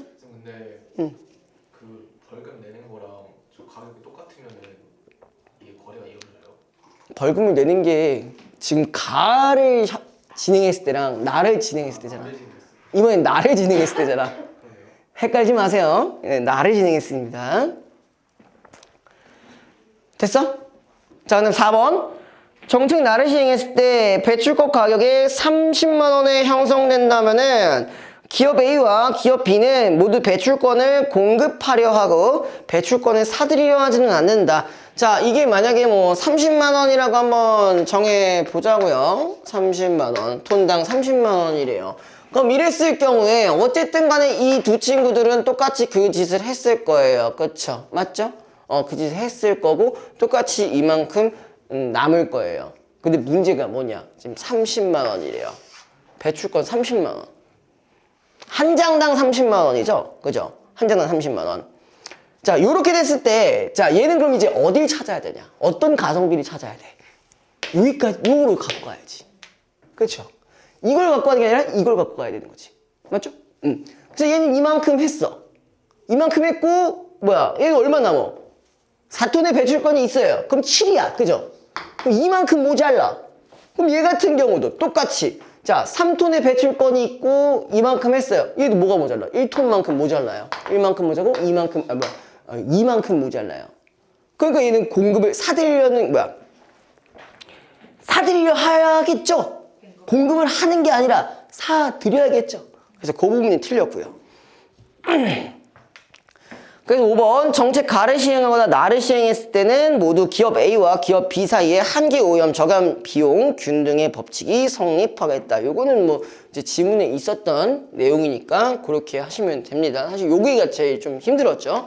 그래서 제가 지금 말씀드리는 포인트들은 사실 이제 이렇게 설정을 좀 잘 해달라는 얘기예요. 여러 가지 기준들이 있었을 때 이런 식으로 설정을 갖고 가시고 그 다음에 풀어주셔야 된다는 거야. 3점짜리 문제는 되게 그러니까요. 그죠? 근데 그나마 좀 다행인 것은 우리가 수능을 기준으로 문제를 봤을 때 그래도 좀 그런 문제들이 좀 많이 조금 줄어들긴 했어요. 줄어들긴 했지만 그래도 여러분들은 이런 연습들은 계속 하셔야 됩니다. 왜냐면 오히려 요즘 문제 같은 경우는 선지들을 가지고 장난을 치는 경우가 많거든요. 특히 이번 수능 여러분이 풀어보셔서 알잖아요. 선지 장난이 많았잖아. 지문이 어려운 거 아니야. 문제가 어려운 거 아니야. 선지로 장난을 친단 말이에요. 그래서 그런 것들을 확실히 파악을 하고 넘어가셔야 되는 부분들이 있기 때문에 그래서 오히려 더 자세하게 해주셔야 된다는 얘기예요. 그래서 지금 잠깐 시간이 조금 맥도날드 맥도날드 여기 없잖아요. 집에 있지. 집 근처에. 집 근처. 자, 이거 좀 쉬우니까 후딱딱 하고 넘어갈게요. 자, 상업시설은 소비자들에게 재화나 서비스를 제공하면서 이윤을 창출한다. 새로운 도시를 세울 때는 편의점과 같은 상업시설들이 소모적 경쟁을 피하고 모두 안정적인 이윤을 얻을 수 있게 하기 위해서 이들을 거기 지리적으로 분산시키는 문제가 돼도 된다. 그래서 크리스탈러의 중심지 이론은 그에 대한 답을 제시한다라고 했어요. 그러니까 앞으로 이제 뭐에 대한 얘기를 하겠다? 중심지에 대한 이야기를 하겠다. 이거 졸라 쉬워요. 걱정하실 필요가 전혀 없습니다. 예. 아닌가? 이 정도면 내가 쉽다고 하면 쉽은 게 맞아. 아닌가? 내가 재밌다고 하면 항상 여러분들이 고통을 받잖아요. 그죠? 쉽다고 하지 고통받는. 쉬어가는 느낌이다. 쉽다라고 하면 진짜 쉬워요. 다른 것보다. 믿을게요. 믿을게요. 그래. 자, 중심지로는 재화나 서비스를 제공하는 상업시설을 중심지로 정의하고 지도상에서는 점으로 표시한다. 중심지가 제공하는 재화나 서비스를 소비하는 주변 지역은 배후지로 정의된다. 그럼 이렇게 보면요. 자, 어떤 점이 있어요. 그쵸? 점이 이렇게 하나 있어요. 그 다음에 여기가 이렇게 원형인지 모르겠으나 약간 외계인과 비슷한 것 같은 느낌이지만 자, 아무튼 간에 이 부분이 이제 중심지고요. 그쵸? 우리가 아까까지 편의점에 대한 얘기 나왔으니까 이렇게 한번 가정을 해볼까요? 편의점이라고 한번 가정을 해봅시다. 그럼 여기에 영향받는 요 지역들이 이제 뭐가 되는 거예요? 여기가 이제 배후지가 되는 거예요. 아직까지는 간단하시죠? 그죠? 동일 재화나 서비스에 대해 소비자들은 거리가 가까운 중심지를 이용할 것이다. 이때 소비자들이 공간적으로 균일하게 분포한다는 가정하에 중심지가 제공하는 재화나 서비스를 실제로 소비하는 인구를 포함하는 반경을 도달거리라고 하다. 한마디로 중심지에서 배후지 끝까지의 거리를 우리가 도달거리라고 볼 수 있겠네요. 그쵸? 그 다음에 따라서 도달거리를 반경으로 하는 원형 지역은 배후지와 같다. 제가 설명한 거랑 똑같죠. 그죠? 그 다음에 한편 중심지가 유지되기 위한 최소한의 소비 인구를 포괄하는 반경을 최소 요구치라고 한다. 자, 뭐가 있었어요? 지금 도달거리라는 게 있었었고요. 도달거리는 우리가 이해가 됐을 거예요. 그 다음에 최소 요구치라는 게 있었어요. 근데 이 최소 요구치라는 게 뭐예요? 최소한의 소비할 수 있는 인구라고 돼 있죠. 그쵸? 인구. 한마디로 우리가 인구라고 생각합니다. 혹은 소비자라고 생각을 해주시면 됩니다. 그 다음에 자, 어떤 상업시설의 최소 요구치가 도달거리보다 크다면은 그 상업시설을 존속하기가 어렵다. 이거 왜 그런 걸까? 이것만 좀 이해하시면 돼요. 자, 도달거리에 비해서 최소 요구치가 커요. 그럼 왜 상업시설이 힘들어질까? 사람이 적어서. 정답이죠. 그렇죠. 예를 들어서 자, 이 편의점이라는 게 있어요. 그럼 이 편의점의 매출이 그래도 어느 정도까지는 있어야 돼. 그래도 한 뭐 월 600만 원까지는 있어야 된다고 뭐 가정을 해보자고요. 근데 자, 여기 이 도달거리에 비해서 최소 요구치가 만약에 인구가 존나 적어요. 인구가 적어. 그래가지고 얼마 나와? 여기서 400만 원밖에 안 나와. 그럼 어떻게 돼? 매달 마이너스 200 적자가 존나게 나겠죠. 그렇죠. 그럼 이제 알바도 못 쓰는 거예요. 자기가 존나게 이래도 돈이 안 나와. 그럼 안 되잖아. 그죠? 그걸 생각하시면 됩니다.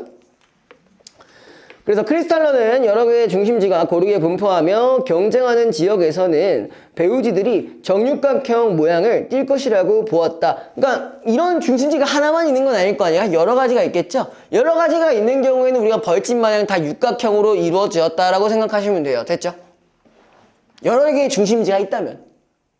그죠? 자, 그 다음에 여러 중심지가 경쟁하면은 원형의 배우지들이 거기 보면 그쵸? 중첩되는 중첩지가 발생하는데 중첩지에 위치한 소비자들은 더 가까운 중심지구로 양분될 것이기 때문이다. 그쵸? 중첩되면 자기가 더 가까운 곳으로 가겠죠. 그게 맞겠죠. 그죠? 결국 서로 경쟁하는 중심지들의 배우지 모습은 서로 인접하며 전체적으로 벌집 모양을 띈다.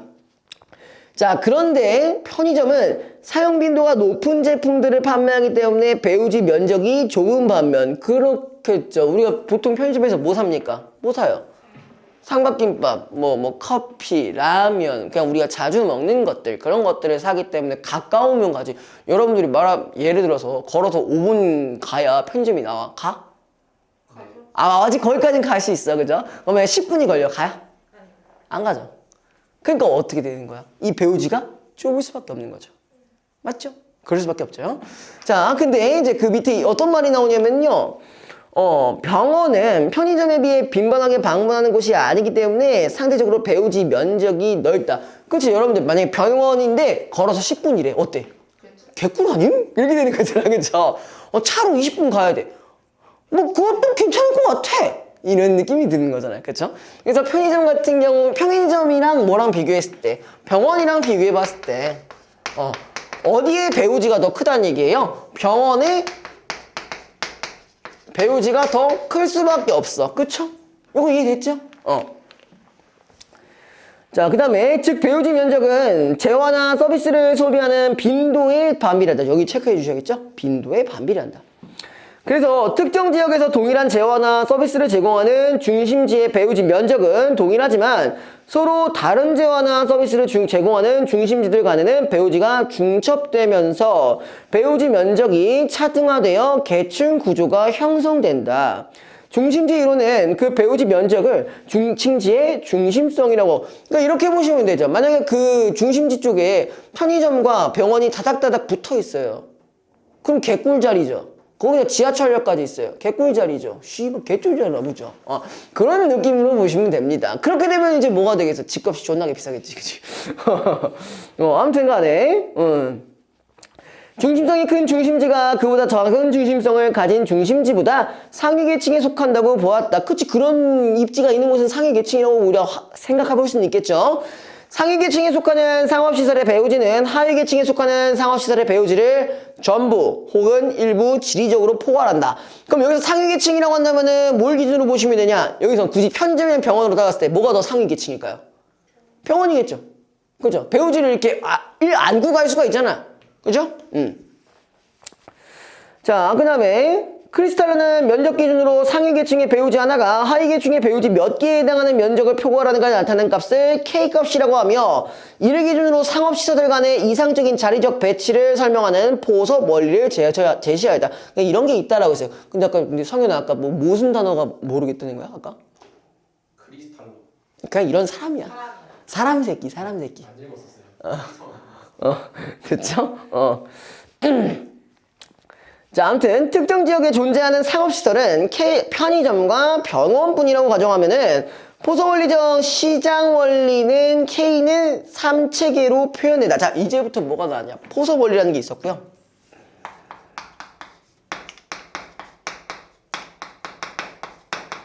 그리고 이 K값이 몇이냐에 따라 좀 달라지거든요.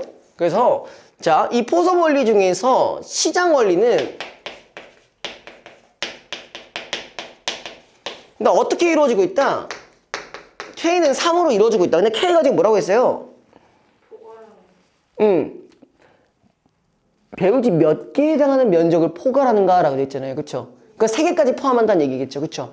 이 체계에서 병원의 배우지는 병원과 중심지 위치가 동일한 편의점 배우지 중 하나를 완전히 포괄하면서 동시에 그 편의점의 배우지를 둘러싸고 있는 6개의 편의점 배우지를 각각 3분의 1씩 포함하는 정육각형 모양을 형성한다. 그러니까 중심지 하나는 어차피 완전히 똑같고 나머지 그 면적에 대해서 각각 어떻게 한다고요? 3분의 1만큼 포괄한대요. 3분의 1씩.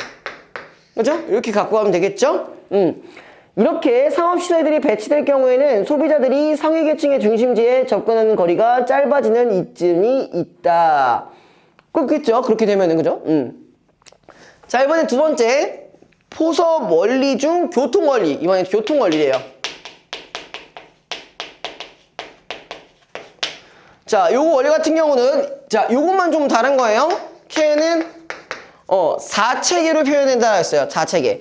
자, 이 체계에서 병원의 배우지는 병원과 중심의 위치가 동일한 편의점 배우지 하나를 완전히 포괄하면서 자, 그 주변에 있는 6개의 편의점 배우지들을 2분의 1씩 포괄하는 큰 육각형 모양을 형성한다.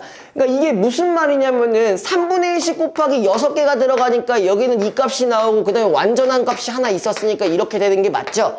그리고 얘 같은 경우는 지금 뭐야? 2분의 1씩 포함인 거잖아. 그치? 2분의 1씩 포함해가지고 그 옆에 곱하기 6개를 하게 되면은 뭐야? 3이 되고 그리고 내가 온전하게 갖고 있는 배우지 하나 해가지고 4가 되는 거야.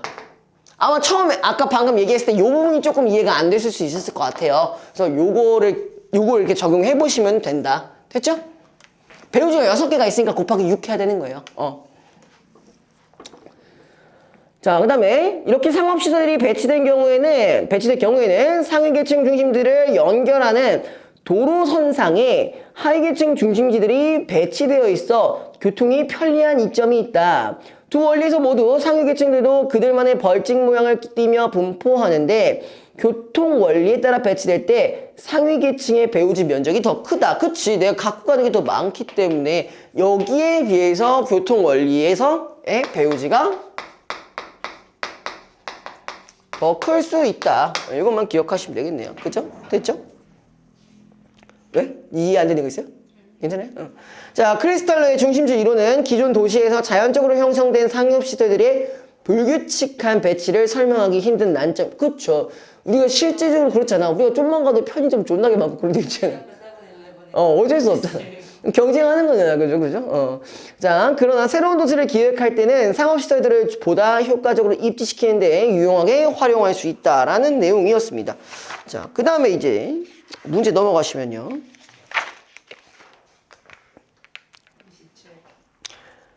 네, 일단 26번부터 할 거예요. 26번은 의외로 쉽겠죠. 니은의 이유에 대한 설명. 아까 니은의 이유가 뭐였냐? 그러니까 최소 요구치에 비해, 그러니까 도달거리에 비해 최소 요구치가 높으면은 왜 상업시설이 유지가 안 되는 거냐에 대한 얘기예요. 그럼 이건 오히려 더 빨리 풀 수가 있는 거죠. 뭐라고? 4번. 그렇지, 바로 나오죠. 그죠? 별로 어렵지는 않습니다. 자, 27번 그래 봐야죠. 27번 봐야죠. 볼게요. 자, 위글을 참고할 때 보기에 대한 반응으로 적절한 것은 상업시설 A와 B만 있는 가상의 도시가 있는데 이 도시는 중심지 이론의 포섭 원리 중 하나의 원리를 적용하여 세워졌기 때문에 도시 전체에 여러 개의 A와 B가 분산되어 일정한 간격으로 입지하고 있다. 단 도시의 면적은 일정하고 도시 소비자들은 공간적으로 균일하게 분포하고 있으며 도시 내부에서만 재화를 구매한다고 가정한다. 자, 이제 뭐가 나오냐면요. 1번에 A보다 B의 중심성이 더 크다. 우리 아까 중심성 얘기 잠깐 하고 넘어왔었잖아요. 중심성이라는 게 뭐였어요? 자, 모르시면 지금 거기에 있는 지문을 다시 한번 보세요. 중심성이 뭐야? 중심성이 크다는 얘기는 더 뭐가 있다라는 거죠? 그거 아마 앞에 있을 거예요.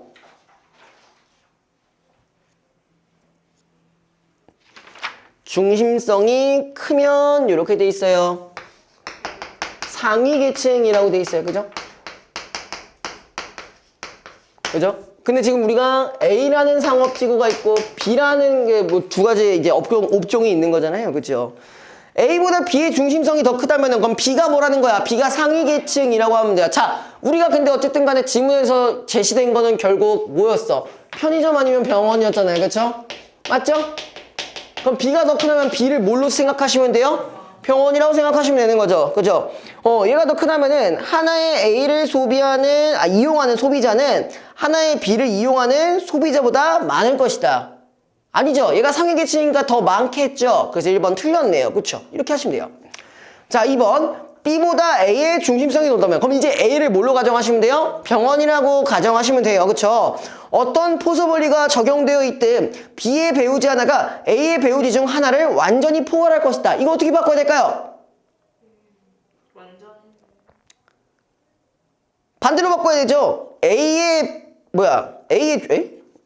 중심성이 더 클 경우에는 B가 A를 갖고 가는 게 아니라 A가 B 중에 하나를 B를 포괄할 수 있다는 거지. 그렇게 바꿔주셔야죠. 그쵸? 그래서 이거는 2번 틀렸고요. 자, 3번. 배우지가 인접한 두 A를 연결하는 도로선상에 B가 있다면은 자, 이 얘기는 무슨 말이에요? 소비자들이 A를 이용하는 빈도는 B를 이용하는 빈도보다 더 높을 것이다? A를 연결하는 건데 그럼 A 같은 경우는 뭐겠어요? 인접한 두 A를 연결하는 도로선상에 B가 있다면 그럼 B가 더 조그만 거잖아. 그럼 A가 더 큰 거죠. 그럼 A가 병원이라고 치면은 빈도가 B를 이용하는 것보다 더 크지가 않겠죠. A가 병원이니까. 맞죠? 뭐 이것만 설정 잘 해두셔야 돼. 이게 설정 안 해놓으면 여기서 헷갈릴 수 있는 문제들이에요. 자, 그 다음에 4번. 소비자들이 A를 이용하는 빈도보다 B를 이용하는 빈도가 더 높다면 이라고 하면 얘는 뭘로 가정하면 돼요? B가 편. 그렇죠. B가 편의점, A가 병원으로 가정하시면 돼요. 자, 도시 전체에서 K값이 4일 때 A의 개수는 K값이 3일 때보다 더 작을 것이다. 개수만 보자고. 개수. A의 개수. 자, A 개수가 왜 더 적을 수밖에 없어요? 도시는 일단 균일하잖아요.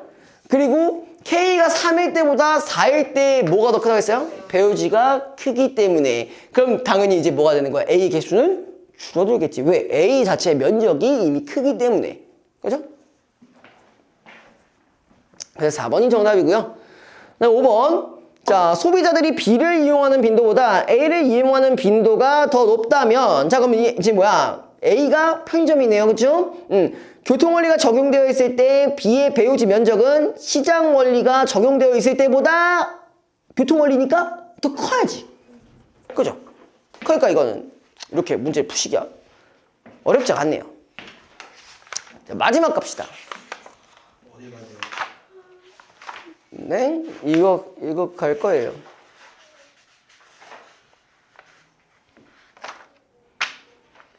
209페이지 볼게요.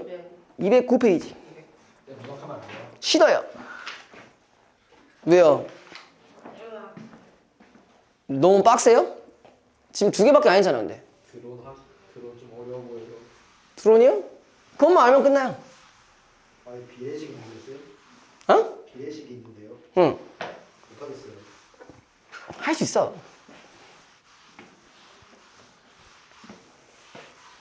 드론 학교에서 부셔먹었는데. 선생님 문제가 어려운데요. 문제요? 아, 재밌죠, 이거. 어렵고 4번 문제 아주 재밌어요. 어렵고 비리제요, 적분제요, 미분제요. 이런 것들이. 미적분. 이럴 때 대응을 어떻게 하는지도 알고 가시는 게 좋죠. 가보자고. 괜찮아요. 여러분들 미적하세요? 이제 하시겠네. 친구도 하시겠네. 그럼 이거 뭐 조밥이지 뭐. 아 그래?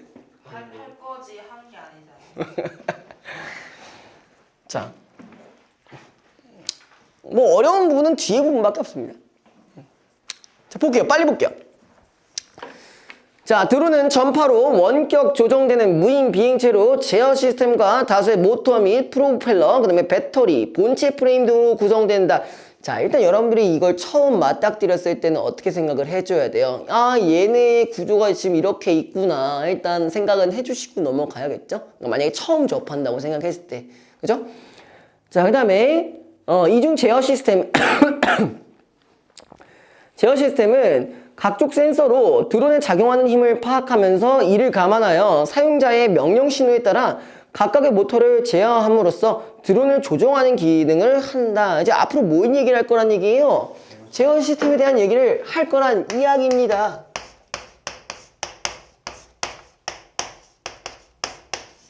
이렇게만 갖고 갈 거예요, 일단. 자, 드론에 작용하는 힘에는 중력이 있고 프로펠러가 공기를 밀어내서 드론이 중력에 반하여 떠 있도록 하는 힘인 양력도 있다. 아, 뭐가 나왔어? 드론의 힘이 나왔어. 근데 우리가 이거는 뭐 굳이 너무 어렵게 생각하실 필요 없고요. 뭐 있다고 일단 배치되는 거니까. 그렇죠? 중력과 양력이 있다. 그러니까 요렇게만 생각하면 끝나는 거예요. 근데 이 둘은 서로 반대되는 힘이라고 생각하시면 되죠? 그 다음에 또 뭐가 있냐? 드론은 양력이 중력보다 클 때 그렇겠지. 당연히 중력보다 뜨는 힘이 있으면 당연히 상승하겠지. 그죠? 그 다음에 작을 때 하강하며 같을 때 일정 고도에 머문다. 그럼 중력과 양력이 같은 때는 계속 일정 고도에 있다라고 생각하시면 되는 거예요. 그죠? 그 다음에 그 밑에 또 뭐가 있냐? 드론에 작용하는 또 다른 힘, 또 있네. 또 다른 힘으로 드론이 기울어져 있을 때 프로펠러가 공기를 밀어내어 드론을 전진하게 하는 추력이 있고요. 그 다음에 멈추게 하는 항력이 있을 겁니다. 자, 요거는 이제 계속 여기도 봐야겠죠. 공기의 저항에 의해 드론은 추력이 항력보다 클 때 가속 상태. 이건 뭐 쉽죠? 그죠? 그 다음에 작을 때 감속 상태. 자, 그 밑에가 뭐가 있어? 같을 때, 같은 경우, 등속 상태. 등속 상태라는 게 뭐야? 일정한 속도로 가는 거죠. 그죠? 일정한 속도로 가는 겁니다. 가속, 감속, 등속이에요. 알겠죠? 이 정도는 여러분들이 통과하실 때 다 하실 거 아니에요. 그죠? 아니에요? 기본 소양 기본 소양은 좀 그런가? 교양만주, 죄송합니다. 그 다음에, 자, 제어 시스템은 가속 상태를 감지하는 가속도 센서와 기울기를 감지하는 자이로스코프 센서, 방향을 찾는 지자기 센서를 통해 일정 시간마다 드론의 상태를 감지하여 각 프로필러에 대응하는 현재 상태값인 현재값을 구한다. 자, 근데 이런 뭐 구조들을 통해 구한다고 했지 이 구조들에 대한 얘기는 안 나왔으니까 이제 뭐만 갖고 가시면 돼요. 프로펠러에서의 어떤 거 현재값이라는 게 나왔대요. 현재값이라는 게 나왔고요. 여기서는 사이시옷으로 되어 있네요. 일단 뭐 그 상관없습니다. 그리고 여러분들이 이렇게 나온다 해서 굳이 그렇게 적으실 필요 없어요. 여러분 막 꼴린 대로 적으시면 됩니다. 자, 그 다음에 그리고 사용자의 명령 신호가 있을 때마다 현재 상태와 명령 신호들을 분석하여 각 프로펠러가 지녀야 할 목표 값을 얻는다. 자, 그럼 현재 값과 뭐가 있는 거예요? 목표 값이 있는 거예요. 자, 드론에 이런 게 존재한다라는 건 우리가 어떻게 생각하시면 돼요? 지금 현재 드론의 상태, 그리고 목표는 뭐야? 내가 제어를 해야 된다는 부분들인 거죠. 그죠? 이렇게 생각하시면 돼요. 자, 그래서 제어 시스템은 드론이 점차 목표 상태에 도달하도록 각 프로펠러의 현재 값이 해당 목표 값에 가까워지도록 하는 방향으로 제어량만큼 모터의 분당 회전수를 조정한다. 그리고 새로운 명령 신호가 있을 때까지 일정 시간 간격마다 모터들에 대한 제어 작업을 반복한다. 그러니까 한마디로 뭐예요? 현재 값과 뭐가 이제 차이가 점점 줄어들게 하는 거야. 제어 값이. 그러니까 제어 시스템이 이 둘 간의 차이를 줄이는 역할을 하는 거죠.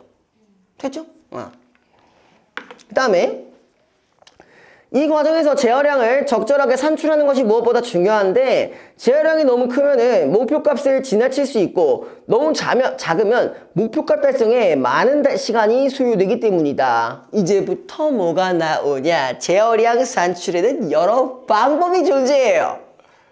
그 여러 방법이 이제 그 다음에 있는 그 내용이겠죠. 그죠? 미분, 적분 이거 나온다. 자, 먼저 자, 다시 한번 생각을 해보자고요. 자, 우리가 제어량을 산출해야 돼요. 자, 기본 골자는 이겁니다. 자, 현재 값을 목표 값에 최대한 가깝게 해야 하는 게 이제 제어량 산출이겠죠. 그죠? 자, 근데 이게 이 방법이 첫 번째가 이제 뭐라고 돼 있어요? 비례 제어라는 게 있어요. 자, 우리 여기서 핵심만 갖고 하면 끝이야. 핵심만 갖고 하면 끝이야. 죽지 마! 우리가 빨리 해야 빨리 갈 수 있어요. 이해되셔야 돼요. 뒤질라 하면 우리 15분까지 하는 거예요. 알겠죠? 어떻게 뭐 4대기를 그냥 괜찮으시겠어요? 자, 목표값에서 현재 값을 빼서 얻은 차이 값에 비례하는 만큼으로 제어 값을 정한다. 그럼 이거 하나밖에 없네. 그지? 어디서 어떻게? 목표에서 현재를 빼면 돼. 아, 이러면 할만하잖아. 왜 쫄아? 쫄지 말라고. 괜찮다고. 괜찮아요. 자, 그래서 예컨대 차이값이 1대1로 비례하는 만큼으로 제어량을 정했을 때 차이값이 10이라면은 10만큼 모터의 분당의 전수를 높이고 마이너스로 하면은 5만큼 분당의 전수를 낮춘다. 뭐 어려운 거 아니잖아. 그죠? 그죠? 자, 비례 제어를 반복하면은 현재 값이 목표 값에 가까워지지만, 자, 뭐가 문제가 있냐? 차이 값이 미세한 경우에는 그 오차를 줄이기가 힘들다. 자, 그럼 여기서의 문제점이 하나가 드러났어요. 자, 미세한 값은 뭐 하기가 어렵다? 제어하기가 좀 어렵대요. 이 특징만 잡아가면 되는 거죠. 자, 그 다음에 차이가 매우 작을 때 제어량 역시 상당히 작아서 드론에 유의미한 영향을 주지 못하므로 정밀 제어가 이루어지지 못하는 것이다. 이렇게 현재 값이 목표 값에 다가가지만 완전히 일치하지 못하도록 한 오차를 잔류 편차라고 한다. 이제 앞으로 뭐에 대한 개념이 나오겠다? 잔류 편차라는 개념이 나오겠다. 자, 그 다음에 이 잔류 편차를 제거하기 위해 비례 제어와 함께 적분 제어를 사용했습니다. 자, 적분 제어입니다. 안 어려워.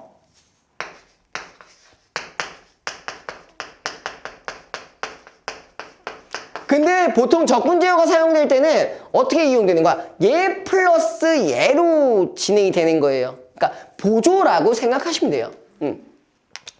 자, 요 쫄지 말라 했어요. 자, 이는 매번 측정된 잔류 편차를 누적해 뒀다가, 자, 일단 기본적으로 어떻게 해요? 잔류 편차를 누적을 시켜요. 누적을 시키고 그 다음에 뭐 하고 있어? 누적치가 기준치를 초과하는 시점이라고 했으니까 자 여기에 있고 뭐가 존재해요? 기준치라는 게 존재하겠죠. 그죠? 요거 하는 시점에 어떻게 제어량을 구하면서 자 누적치를 더하는 방법으로 편차를 반영한다. 자 예를 들어 기준치가 1일 때 잔류 편차가 차례로 0.2, 0.6, 0.1로 측정되었고 이어서 측정된 잔류 편차가 0.3인 시점. 그럼 어떻게 되는 거예요? 1이 넘었죠? 그죠? 안 죽어. 괜찮아. 괜찮아. 쫄지 마. 잔류 편차라는 게 어차피 있을 거 아니야. 문제 있겠지. 그죠? 그럴 때 어떻게 한다? 1.2를 추가로 더해. 자, 여기 동그라미. 추가로 더해. 그럼 뭐야? 비례제어에서 나타난 어떤 값에 그쵸. 여기를 추가한다는 거죠. 기준치를 넘겼을 경우에. 아까 그러면 이 기준치를 넘겼을 때가 얼마였다고? 1.2라고 되어 있잖아요. 그죠? 요렇게만 더해주시면 된다는 얘기예요. 왜 이게 발생하는지를 생각을 해보세요. 자, 이걸로만으로는 미세한 값을 제어할 수가 없기 때문에 그걸 보조적으로 더 더해주는 거예요. 됐죠? 다만 자, 재활용 변화에 누적치를 반영해버린 시점이나 사용자의 명령식에 의해 자, 목표값이 변동된 시점에는 누적치를 초기화하여 0부터 시작한다. 자, 그럼 여기인데 조건이 하나 있었어요. 자, 어떤 경우? 첫 번째, 자, 누적치를 반영하는 경우, 그쵸? 맞죠? 맞죠? 자, 그 다음에 두 번째, 목표값이 변경되는 경우 이럴 땐 초기화가 된대요. 그쵸? 얘가 봐봐 보조야. 제어를 보조하는 애란 말이에요. 그럼 우리가 왼쪽으로 갔다가 갑자기 오른쪽으로도 바꿀 수 있는 거잖아요. 그럼 목표값 자체가 바뀌어버리는 거니까 이 보조는 필요가 없는 거죠. 그럼 다시 계산해야 되는 거죠. 그러니까 초기화가 되는 거예요. 됐죠? 자, 마지막입니다. 자, 한편 비례제어나 적분제어만으로는 자, 돌풍이 불었을 때와 같이 갑작스러운 큰 변화에 대응하기가 힘들다. 그럴 때에도 제어량이 단순 비료로 정해진다면 목표값까지 도달하는 데 더 시간이 오래 걸리기 때문이다. 그래서 갑작스러운 큰 변화를 반영하기 위해 미분값을 더하여 제어량을 정하는 미분제어를 함께 사용할 수 있다. 쫄지 말라고. 괜찮아. 이제 마지막에 끝이야. 자, 3번.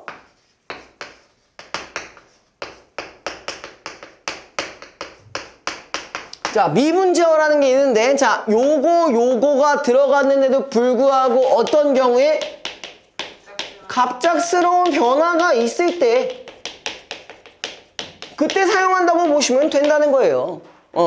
자,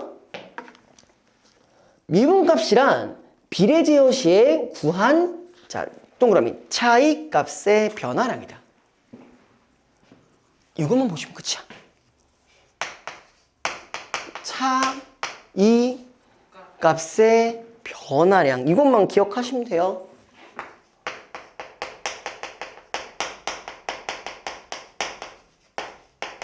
이 차이값이라는 건 어떻게 나오겠어요? 여기 나오겠네요. 그죠? 이 둘이 차이겠죠? 그죠? 자, 그 다음에 미분값의 절대값이 10 이상일 때 미분제어를 한다고 하자. 그럴 경우 자, 연속된 두 차이값이 1과 12라면은 자, 여기서 차이값이 뭐야 그러면? 12가 산출된 시점에 미분값인 11도 더해서 제어량을 정한다. 그럼 이 얘기는 뭐예요? 예를 들어서 1과 12가 나왔어요. 근데 이 차이값이 11이잖아. 근데 이걸 어디다 더해준다고? 여기에다가 더해준다고. 됐죠? 쫄 필요 없죠? 해보니까 괜찮죠? 나쁘지 않죠? 아닌가? 이해되셨어요? 자, 이러한 제어 방법들은 함께 사용해야 드론을 안정적으로 제어할 수 있다라고 되어 있습니다. 어쨌든 간에 우리가 이렇게 하나, 그러니까 첫 번째, 두 번째, 세 번째 방법 다 알았어요. 그럼 이제 뭘 바로 풀까요? 2번 보자, 2번. 2번 일단 보고요. 그 다음에 4번하고 마무리하겠습니다. 자, 2번 봅시다. 이건 좀 쉬워요. 위클리 참고할 때 보기에 A, B에 들어갈 말을 바르게 짝지어야 될 것은 자, 드론이 조금 기울어져 있는 상태로 같은 높이에서 일정한 속도로 전진하고 있는 동안에는 자, 여기서 어떻게 봐야 돼? 일정한 속도. 그렇죠. 등속이에요. 그죠? 드론에 작용하는 항력이 어떻다? 같아요. 추력과 같다. 맞죠? 여기까지 됐죠? 네. 그죠? 그 다음에 자, 바람이 불지 않는 곳에서 이 상태가 유지되고 있는 동안에 프로펠러의 제어량은 그러면 어떻게 될 거야? 뭘 바꿀 필요가 없잖아. 양수값이면 바꿔야 돼. 0으로 해야죠. 4번이 정답이에요. 자, 이제 4번 볼게요. 너무나도 설렙니다.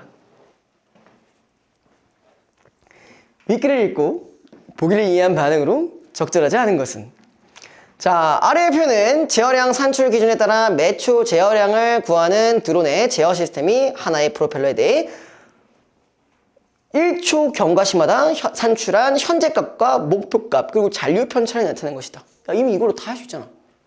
현재값 있죠. 목표값 있죠. 그 다음에 잔류 편차 있잖아. 그럼 우리 뭐야?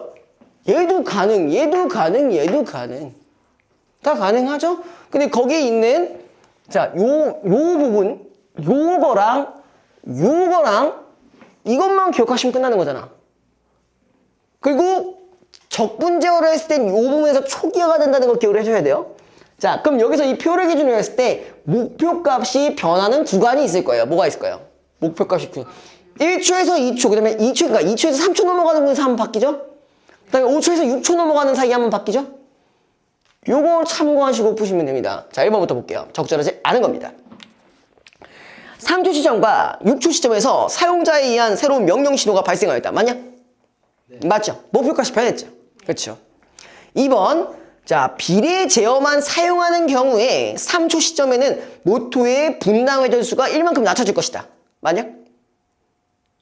현재값과 목표값을 비교했을 때 목표값에 가까워지려면 당연히 1을 낮추는 게 맞겠죠? 그죠? 3번, 비례 제어만 사용하는 경우와 비례 제어와 적분 제어를 함께 사용하는 경우에 4초 시점에서의 제어량은 동일하다. 자, 비례 제어만 한번 사용할까요? 자, 제어량 산출 기준이 있습니다. 비례 제어는 1대1로 하고요. 적분 제어에 사용되는 거는 1이고요. 미분 제어는 8이 생길 때 적용한다고 되어 있어요. 그렇죠? 그럼 4초 시점을 기준으로 한다고 했을 때 자, 3초부터 목표치가 바뀌었기 때문에 어떻게 해야 돼요? 그렇죠? 3초 거부터 시작을 해줘야 돼요. 그렇죠? 근데 그 상태에서 비례 제어만 사용하는 경우에는 어떻게 해줘야 돼요? 이것만 보시면 되는 거잖아. 목표에서 현재를 뺐을 때 얼마만큼 더해줘야 돼? 이만큼 더해주는 게 맞겠죠. 자, 근데 여기서 적분 제어를 사용하는 경우에 뭐야? 3초부터 시작한다 쳐도 자, 0.6에서 0.3 더하니까 이거 누적치 아직 안 됐잖아. 그럼 더할 필요가 없겠네? 그죠? 그러니까 뭐야? 값은 동일한 거죠. 이해됐죠? 여기까지? 자, 그 다음에 4번. 비례 제어와 적분 제어를 함께 사용하는 경우에 자, 5초 시점 기준으로 봐야 돼요. 5초 시점에 누적치가 제어량에 더해지고 그때의 제어량은 2.1이다. 볼게요. 자, 일단 봐봐요. 3초부터 시작하니까 0.6, 0.3, 0.2니까 1.1이 더해지겠죠? 맞아요? 그 다음에 5초를 기준으로 했을 때 얼마만큼 더해줘야 돼요? 비례 제어니까 9에서 10, 그치? 1이죠? 그럼 2.1이 나오네. 그럼 4번 맞네요. 이해되세요? 자, 5번. 비례 제어와 적분 제어, 미분 제어를 모두 사용하는 경우는 비례 제어만 사용하는 경우에 비해 7초 시점의 제어량이 8만큼 크다. 이거 구해야겠죠, 이제. 대가리 아프죠?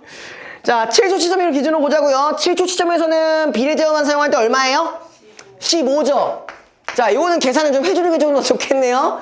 자, 그 다음에 미분, 적분, 적분이랑 미분을 다 같이 사용할 때는 이제 뭐 해야 돼? 적분 제어를 기준으로 했을 때는 어떻게 해줘야 돼요? 자, 언제부터 바꿔야 돼? 6초부터 적용이니까 0.3. 누적치 더해줘요? 안 더해줘요? 갖다 버려도 돼요. 자, 그 다음에 이번에는 뭐 해야 돼? 미분 제어를 해줘야 되는 거잖아. 그치? 어디서에서 어디서만큼 차이량의 변화값이었잖아요. 10에서 18이면 뭐예요? 6이죠.